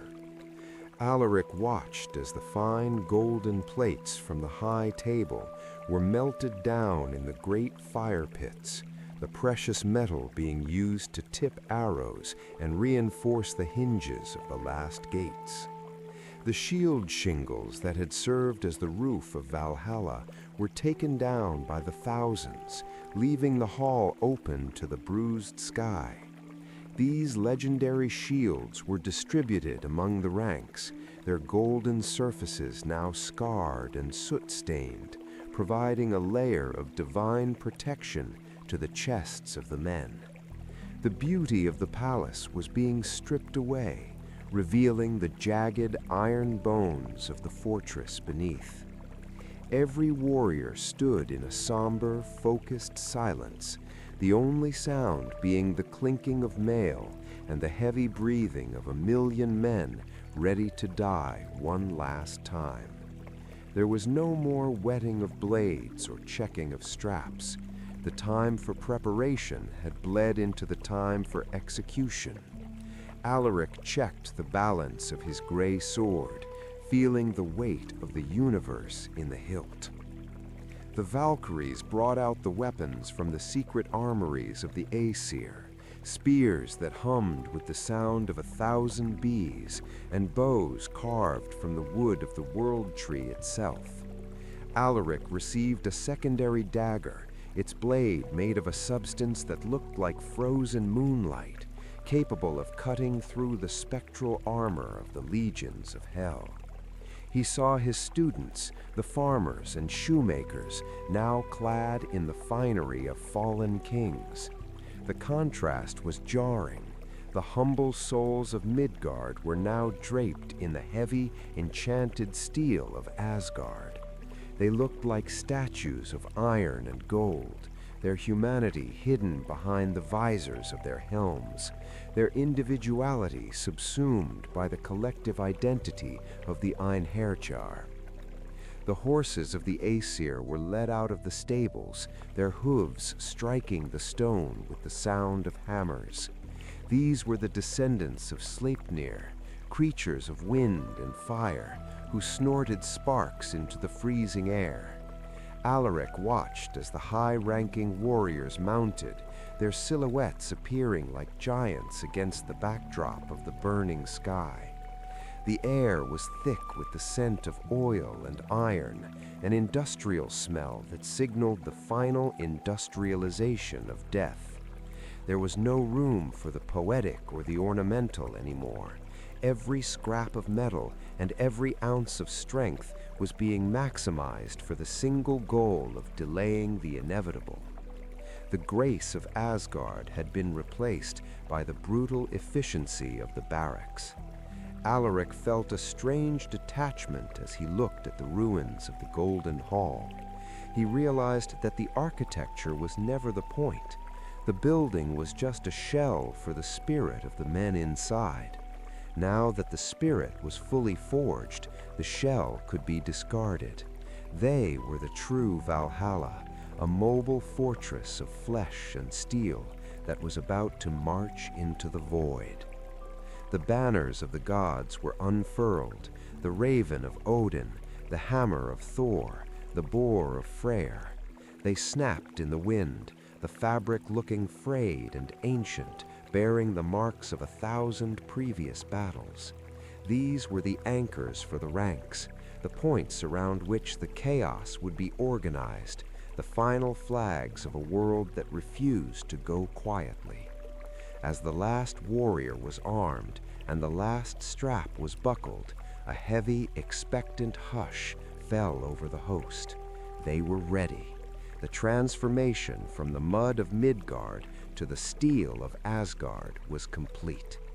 Alaric stood in the center of the vanguard, his heart a steady, rhythmic drum, waiting for the signal to march into the heart of the nightmare.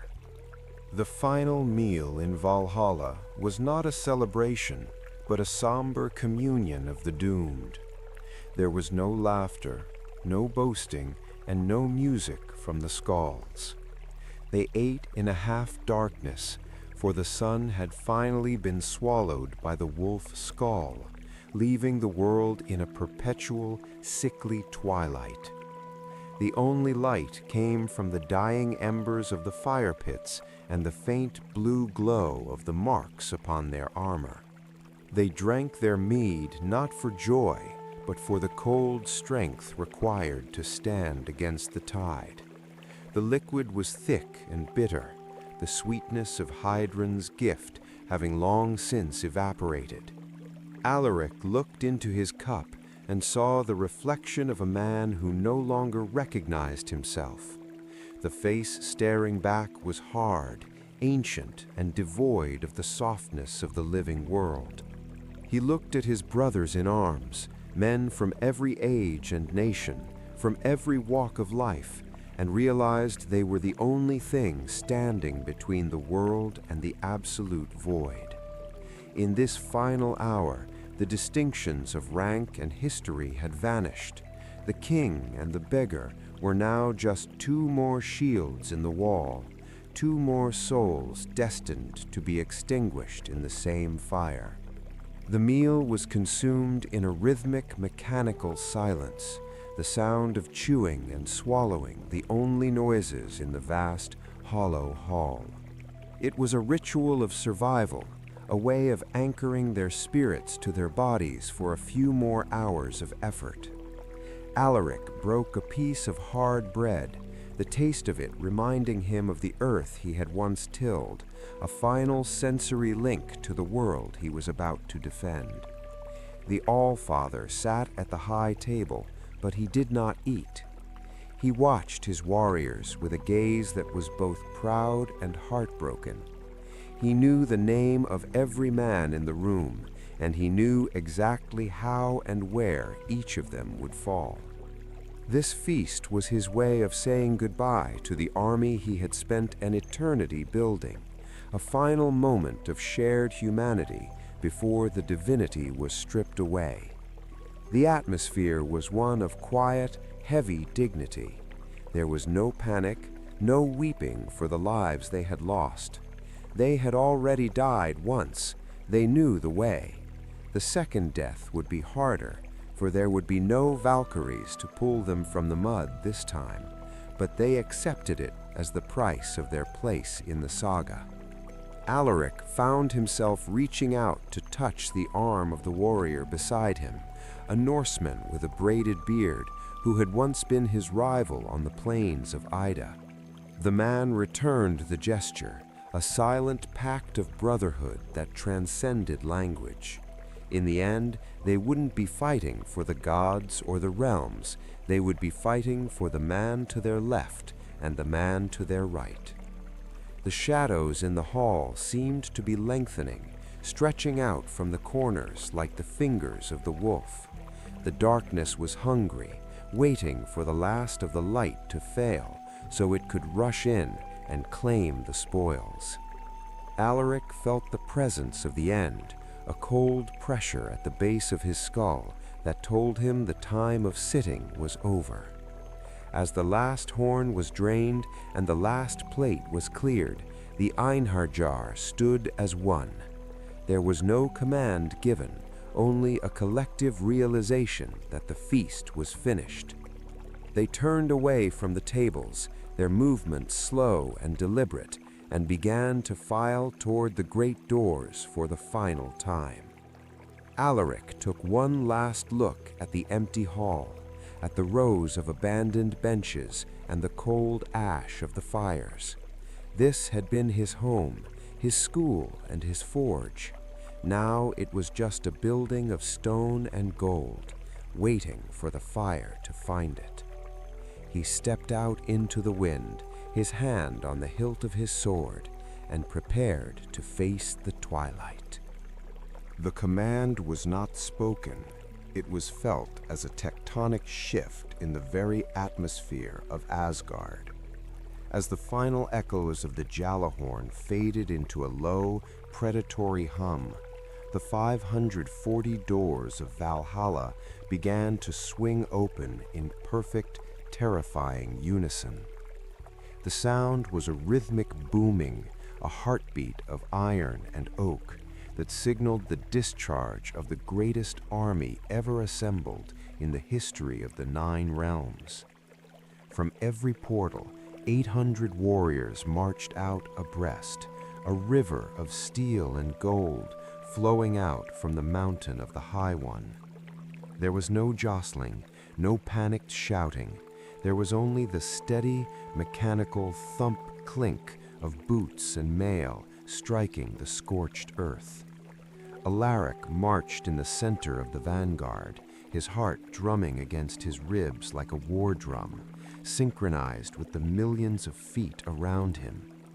The scale of the mobilization was beyond human comprehension, a sight that would have driven a mortal mind to madness. The horizon was filled with the glint of spear tips and the curve of shields, a shimmering forest of metal that stretched as far as the eye could see. It was a mobilization of every century, every culture, and every tragedy that had ever resulted in a brave death. Alaric looked to his left and saw the Roman centurion he had sparred with. To his right, a huskarl from a forgotten fjord. They were no longer individuals with names and lineages. They were cells in a massive divine organism designed for a single, terminal purpose. The golden light of the hall was behind them now, replaced by the bruised, flickering violet of a sky that was being torn apart by the weight of the coming conflict. The Valkyries hovered above the columns, their wings creating a cold, rhythmic downdraft that smelled of ozone and ancient snow. They were the shepherds of this iron flock, their presence a silent assurance that the path they trod was the one ordained by the Norns. They did not sing, they simply watched, their eyes reflecting the thousands of tiny fires beginning to break out across the landscape. The air grew thin and metallic, the oxygen being consumed by the approach of the fire giants from the south and the frost beasts from the east. Alaric felt the temperature fluctuate wildly, a blast of heat followed by a skin-searing chill, but he did not falter. The discipline of the daily slaughter on the plains of Ida had prepared him for this. His body was a machine that knew only the forward march. He could see the great gate of Asgard receding in the distance, the golden towers appearing small and fragile against the encroaching dark. The fortress was empty now, a hollow shell of a civilization that had spent its entire existence preparing for this mass exodus. Every drop of mead, every story told, and every wound healed had led to this specific, rhythmic march toward the edge of the world. The sound of the army was a low roar, a white noise of potential energy that seemed to vibrate the very air. It was the sound of a billion sighs, a billion battle cries, and a billion final breaths, all condensed into a single rolling thunder. Alaric gripped his gray sword, the hilt cold and familiar in his hand, and felt the power of the host flowing through him.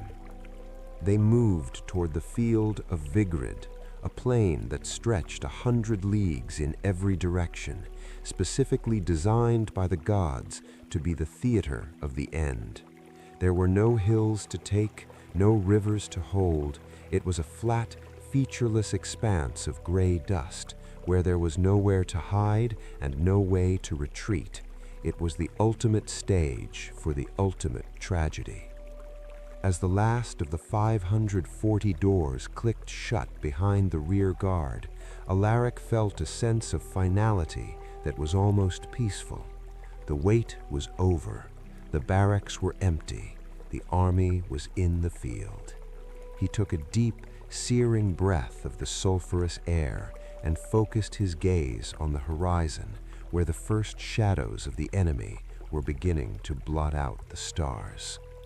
The battlefield of Vigrid was a nightmare of scales, fur, and fire, a vast gray canvas upon which the final history of the universe was being painted in blood. To the left, the Midgard serpent, Jörmungandr, had breached the boundaries of the sea, its massive mountainous coils dripping with a venom that turned the very air into a caustic fog. The creature's breathing was a rhythmic, wet rasp that sounded like the tide pulling back over a bed of broken glass. To the right, the legions of hell stood like a wall of gray, translucent flesh, the dishonored dead who had died of age or sickness, now conscripted into Loki's nihilistic crusade. They did not shout.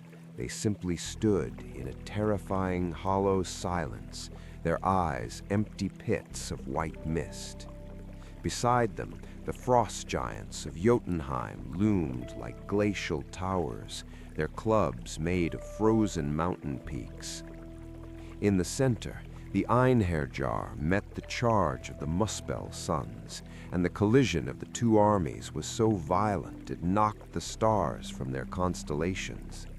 The sound was not a clash of steel, but a shattering of reality, a roar that drowned out the senses and left only the raw instinct of the animal. Alaric was thrust into the front line, his shield meeting the burning hide of a fire beast with an impact that vibrated through his teeth. The sky above was a chaotic vortex of black and orange as the fire of the giants met the storm clouds of the gods. Lightning arced between the ranks, striking friend and foe alike with a blind, celestial indifference. Alaric drove his gray sword into the chest of a giant, the blade drinking the molten blood and humming with a satisfied, metallic hunger. He saw the Valkyries diving into the fray, their spears leaving trails of blue light as they pierced the shadows of the dead.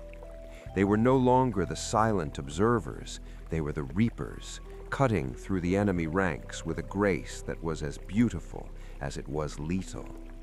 Yet for every giant they felled, 10 more seemed to rise from the smoke, a tide of entropy that could not be stemmed.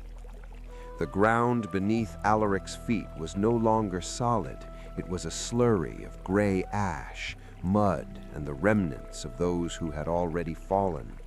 The mending of Valhalla was gone. Here, when a man fell, he stayed down.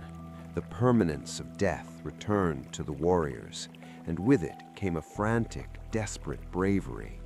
They fought not to survive, but to take as much of the darkness with them as possible. Alaric saw a Roman centurion he recognized being swallowed by the jaws of a Fenris wolf, the man's golden armor disappearing into the black fur without a sound. He felt a surge of grief, but he had no time to mourn. A frost giant's mace whistled inches from his head, shattering the stone rampart behind him. The scale of the violence was so immense that individual lives felt like sparks in a hurricane. The Midgard serpent exhaled a cloud of green poison, and Alaric watched as a whole company of Einherjar withered into bone and ash in a heartbeat. He pulled his cloak over his face, the fabric singed by the heat, and pushed forward. There was no strategy anymore. No complex maneuvers, only the desperate grinding friction of 2 worlds trying to occupy the same space. Through the smoke, he caught a glimpse of the Rainbow Bridge's remains, a few shards of light still floating in the void. It looked like a broken toy, a reminder of a peace that was now 1,000,000 years away. The field of Vigrid was consuming everything, history, hope, and the gods themselves, turning it all into the same gray dust. Alaric slammed his shoulder into the knee of a giant, toppling the creature into the path of a charging Valkyrie. He regained his footing, his lungs burning with the sulfur and the scream of the wind. He was one man in a sea of millions, a tiny knot in the Norn's dying tapestry. But he refused to let his thread be cut without a struggle. Alaric fought with a savagery he didn't know he possessed, a primal energy that seemed to bypass his mind and flow directly from the gray sword into his muscles. The blade, forged in the deep soot of the dwarves, was the only thing that felt real in the shifting chaos of the battlefield. It sang as it bit through the icy hide of frost giants and the charred skin of the Muspel sons, a metal growing heavier and more focused with every kill. Around him, his friends, the men he had shared mead with for what felt like centuries, were falling into the gray mud. This was the final death, the one where the spirit does not return to the golden rafters, but is instead absorbed back into the great silence of the void. He saw the Huskarl who had taught him to bind a wound disappear under a wave of hell dead, his last cry lost in the roar of the wind. Alaric stood over the bodies of his fallen students, a lone lighthouse in a sea of monsters. He had spent months teaching them how to hold a spear, and now he watched them use those lessons to buy a few more seconds of existence. There was no glory in it, only a grim, heavy duty. He felt the weight of their lives on his shoulders, a burden that made his strikes slower, but far more devastating. A frost giant, its skin the color of a drowned man, swung a club of obsidian at Alaric's head. He didn't parry, he stepped into the blow, letting his shield take the impact and using the momentum to drive his sword into the creature's throat. The giant fell with the sound of a mountain collapsing, its cold blood spraying across Alaric's face, but he didn't blink. The air was so thick with the smell of death and ozone that Alaric felt he was breathing in liquid lead. Every movement was an effort, every breath a victory over the suffocating pressure of the apocalypse. He saw the Valkyries' horses being brought down by the wolves of the void, their riders fighting on foot with a desperate silver-edged fury. He realized that the giants were not just the creatures in front of him, they were the embodiment of everything that sought to end the story. They were the cold, the fire, and the silence. By killing them, he wasn't just defending a hall, he was defending the very idea of memory. Every giant that died was a small victory for the light, even if the sun had already been swallowed. Alaric found himself back to back with the Roman centurion, the two of them a small island of order in the rising tide of chaos. They didn't speak, they simply moved in a practiced rhythm, a dance of steel that they had perfected on the plains of Ida. For a moment, the centuries between them vanished, and they were just two soldiers holding a ridge at the end of the world. The ground shook as the Midgard serpent shifted its weight, a tremor that knocked half the combatants to their knees. Alaric used the moment to decapitate a staggering fire giant, the creature's head rolling into the mud like a dying coal. He felt no triumph, only a hollow, mechanical satisfaction. The tally of the dead was growing too high for anyone to keep count. He looked at his sword and saw that it was no longer gray. It was stained a dark, permanent crimson that wouldn't wash away. The weapon was becoming a part of the carnage, a mirror of the world it was trying to save. Alaric's armor was dented and scorched, his cloak a tattered rag, but his eyes remained fixed on the next shadow in the smoke. "For the Allfather!" the Roman centurion roared, before being swept away by a blast of fire.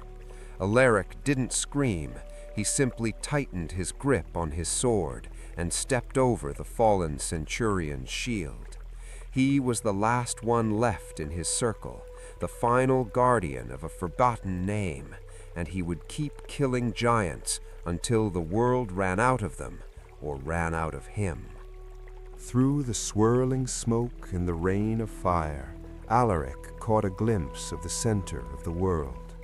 There, amidst the wreckage of the divine army, Odin stood alone against the infinite maw of the wolf, Fenrir. It was a battle of cosmic proportions, the Allfather's gold armor reflecting the dying embers of the stars as he leveled Gungnir at the beast's amber eyes. The wolf was no longer a shadow in a valley, it was a force of nature, its jaws wide enough to swallow the horizon. Every time Fenrir snapped its teeth, the sound was like the closing of a tomb.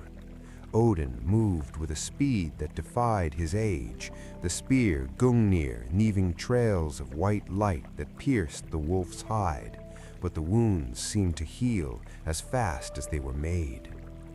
Alaric tried to move toward his king, to offer his own small blade to the cause, but he was pinned down by a wall of giants.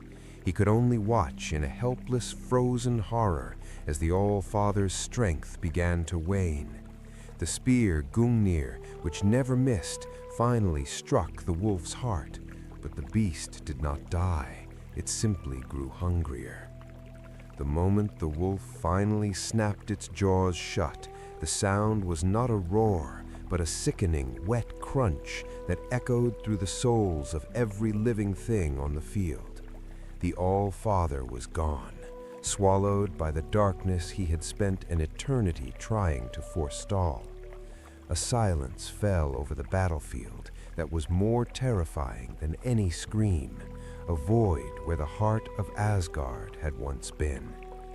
Alaric felt his knees hit the mud, the weight of the loss pressing down on him like a physical mountain. The anchor of his existence, the man who had looked into his soul and given him a purpose, had been erased. For a heartbeat, the Einharjar faltered, their shields dropping as the realization of their leader's death rippled through the ranks. But the silence was short-lived. From the side of the wolf, Vidar, the silent son of Odin, stepped forward. He wore a shoe made from the scraps of every leatherworker in history, a heavy, enchanted weight that he used to pin the wolf's lower jaw to the earth. With a single, devastating movement, Vidar grabbed the wolf's upper jaw and tore the beast asunder. The death of Fenrir brought no joy, only a grim, hollow relief. The wolf was dead, but the king was still gone. Alaric saw the ravens, Hugin and Munin, spiraling aimlessly in the smoke, their master no longer there to receive their whispers. The memory of the world was becoming unmoored, drifting away into the rising heat. The fall of the Allfather signaled the collapse of the divine order. Without Odin's will to hold the realms together, the very fabric of reality began to fray at the edges. Alaric looked up and saw the world tree Yggdrasil beginning to shudder, its leaves turning to ash and falling like black snow across the battlefield. He stood up, his face set in a mask of cold, hard stone.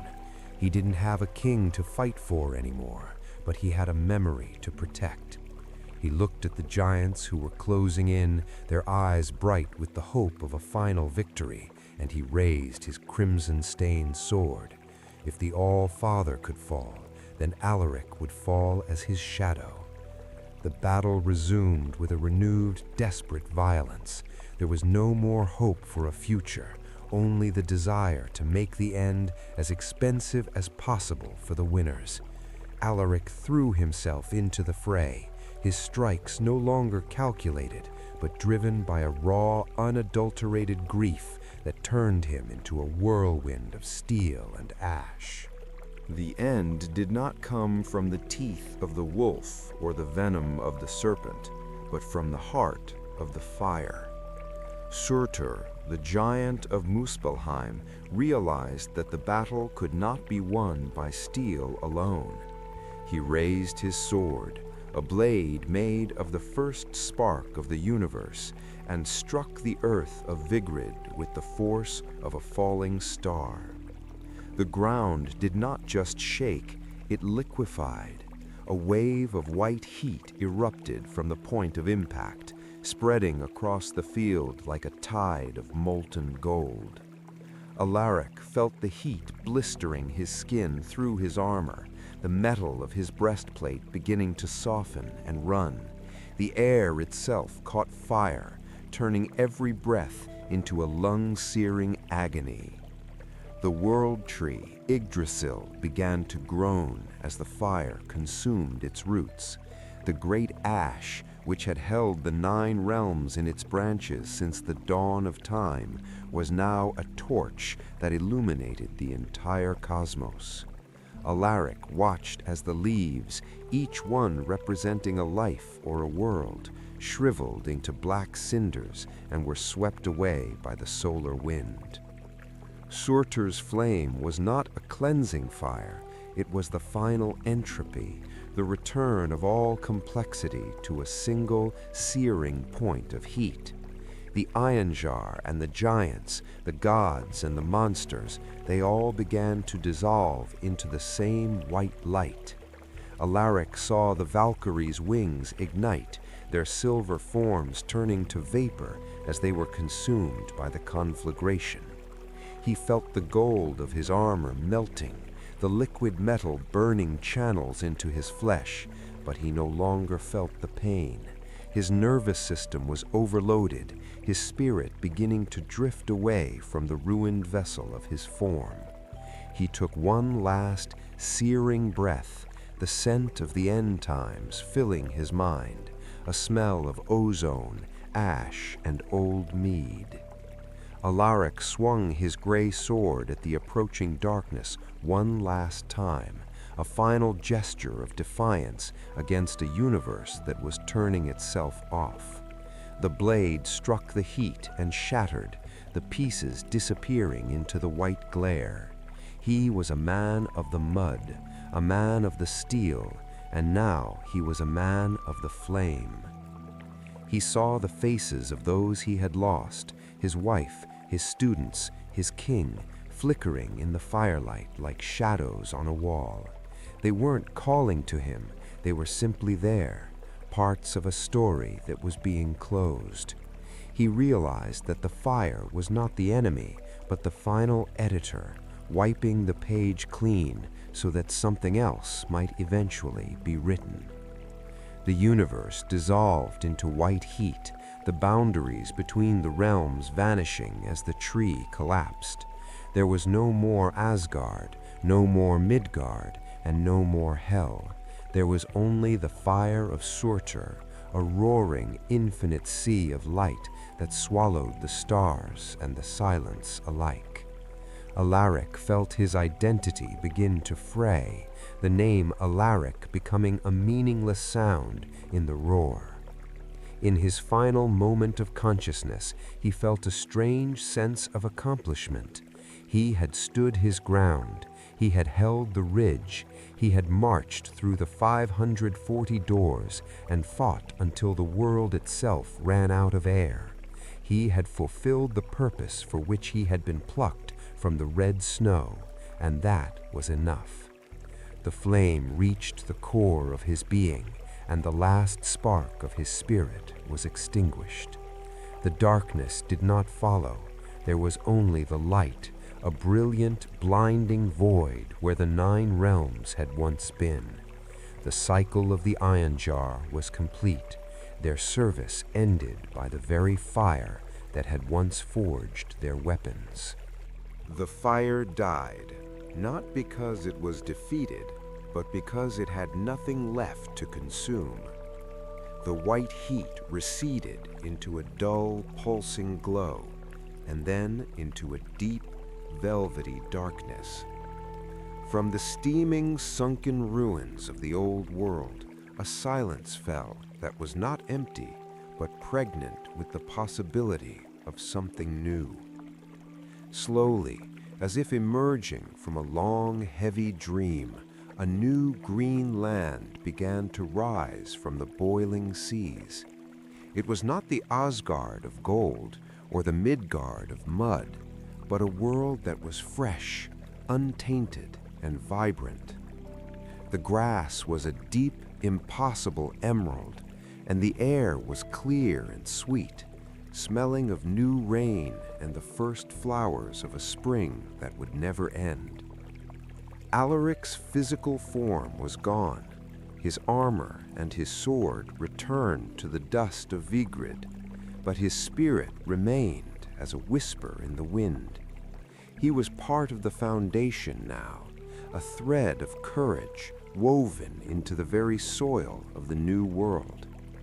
He could feel the pulse of the new life beneath the surface, a rhythmic drumming that echoed the heartbeat of the hall he had once called home. 2 humans, Lif and Lifthrasir, emerged from the hollow of a wood that had somehow survived the fire.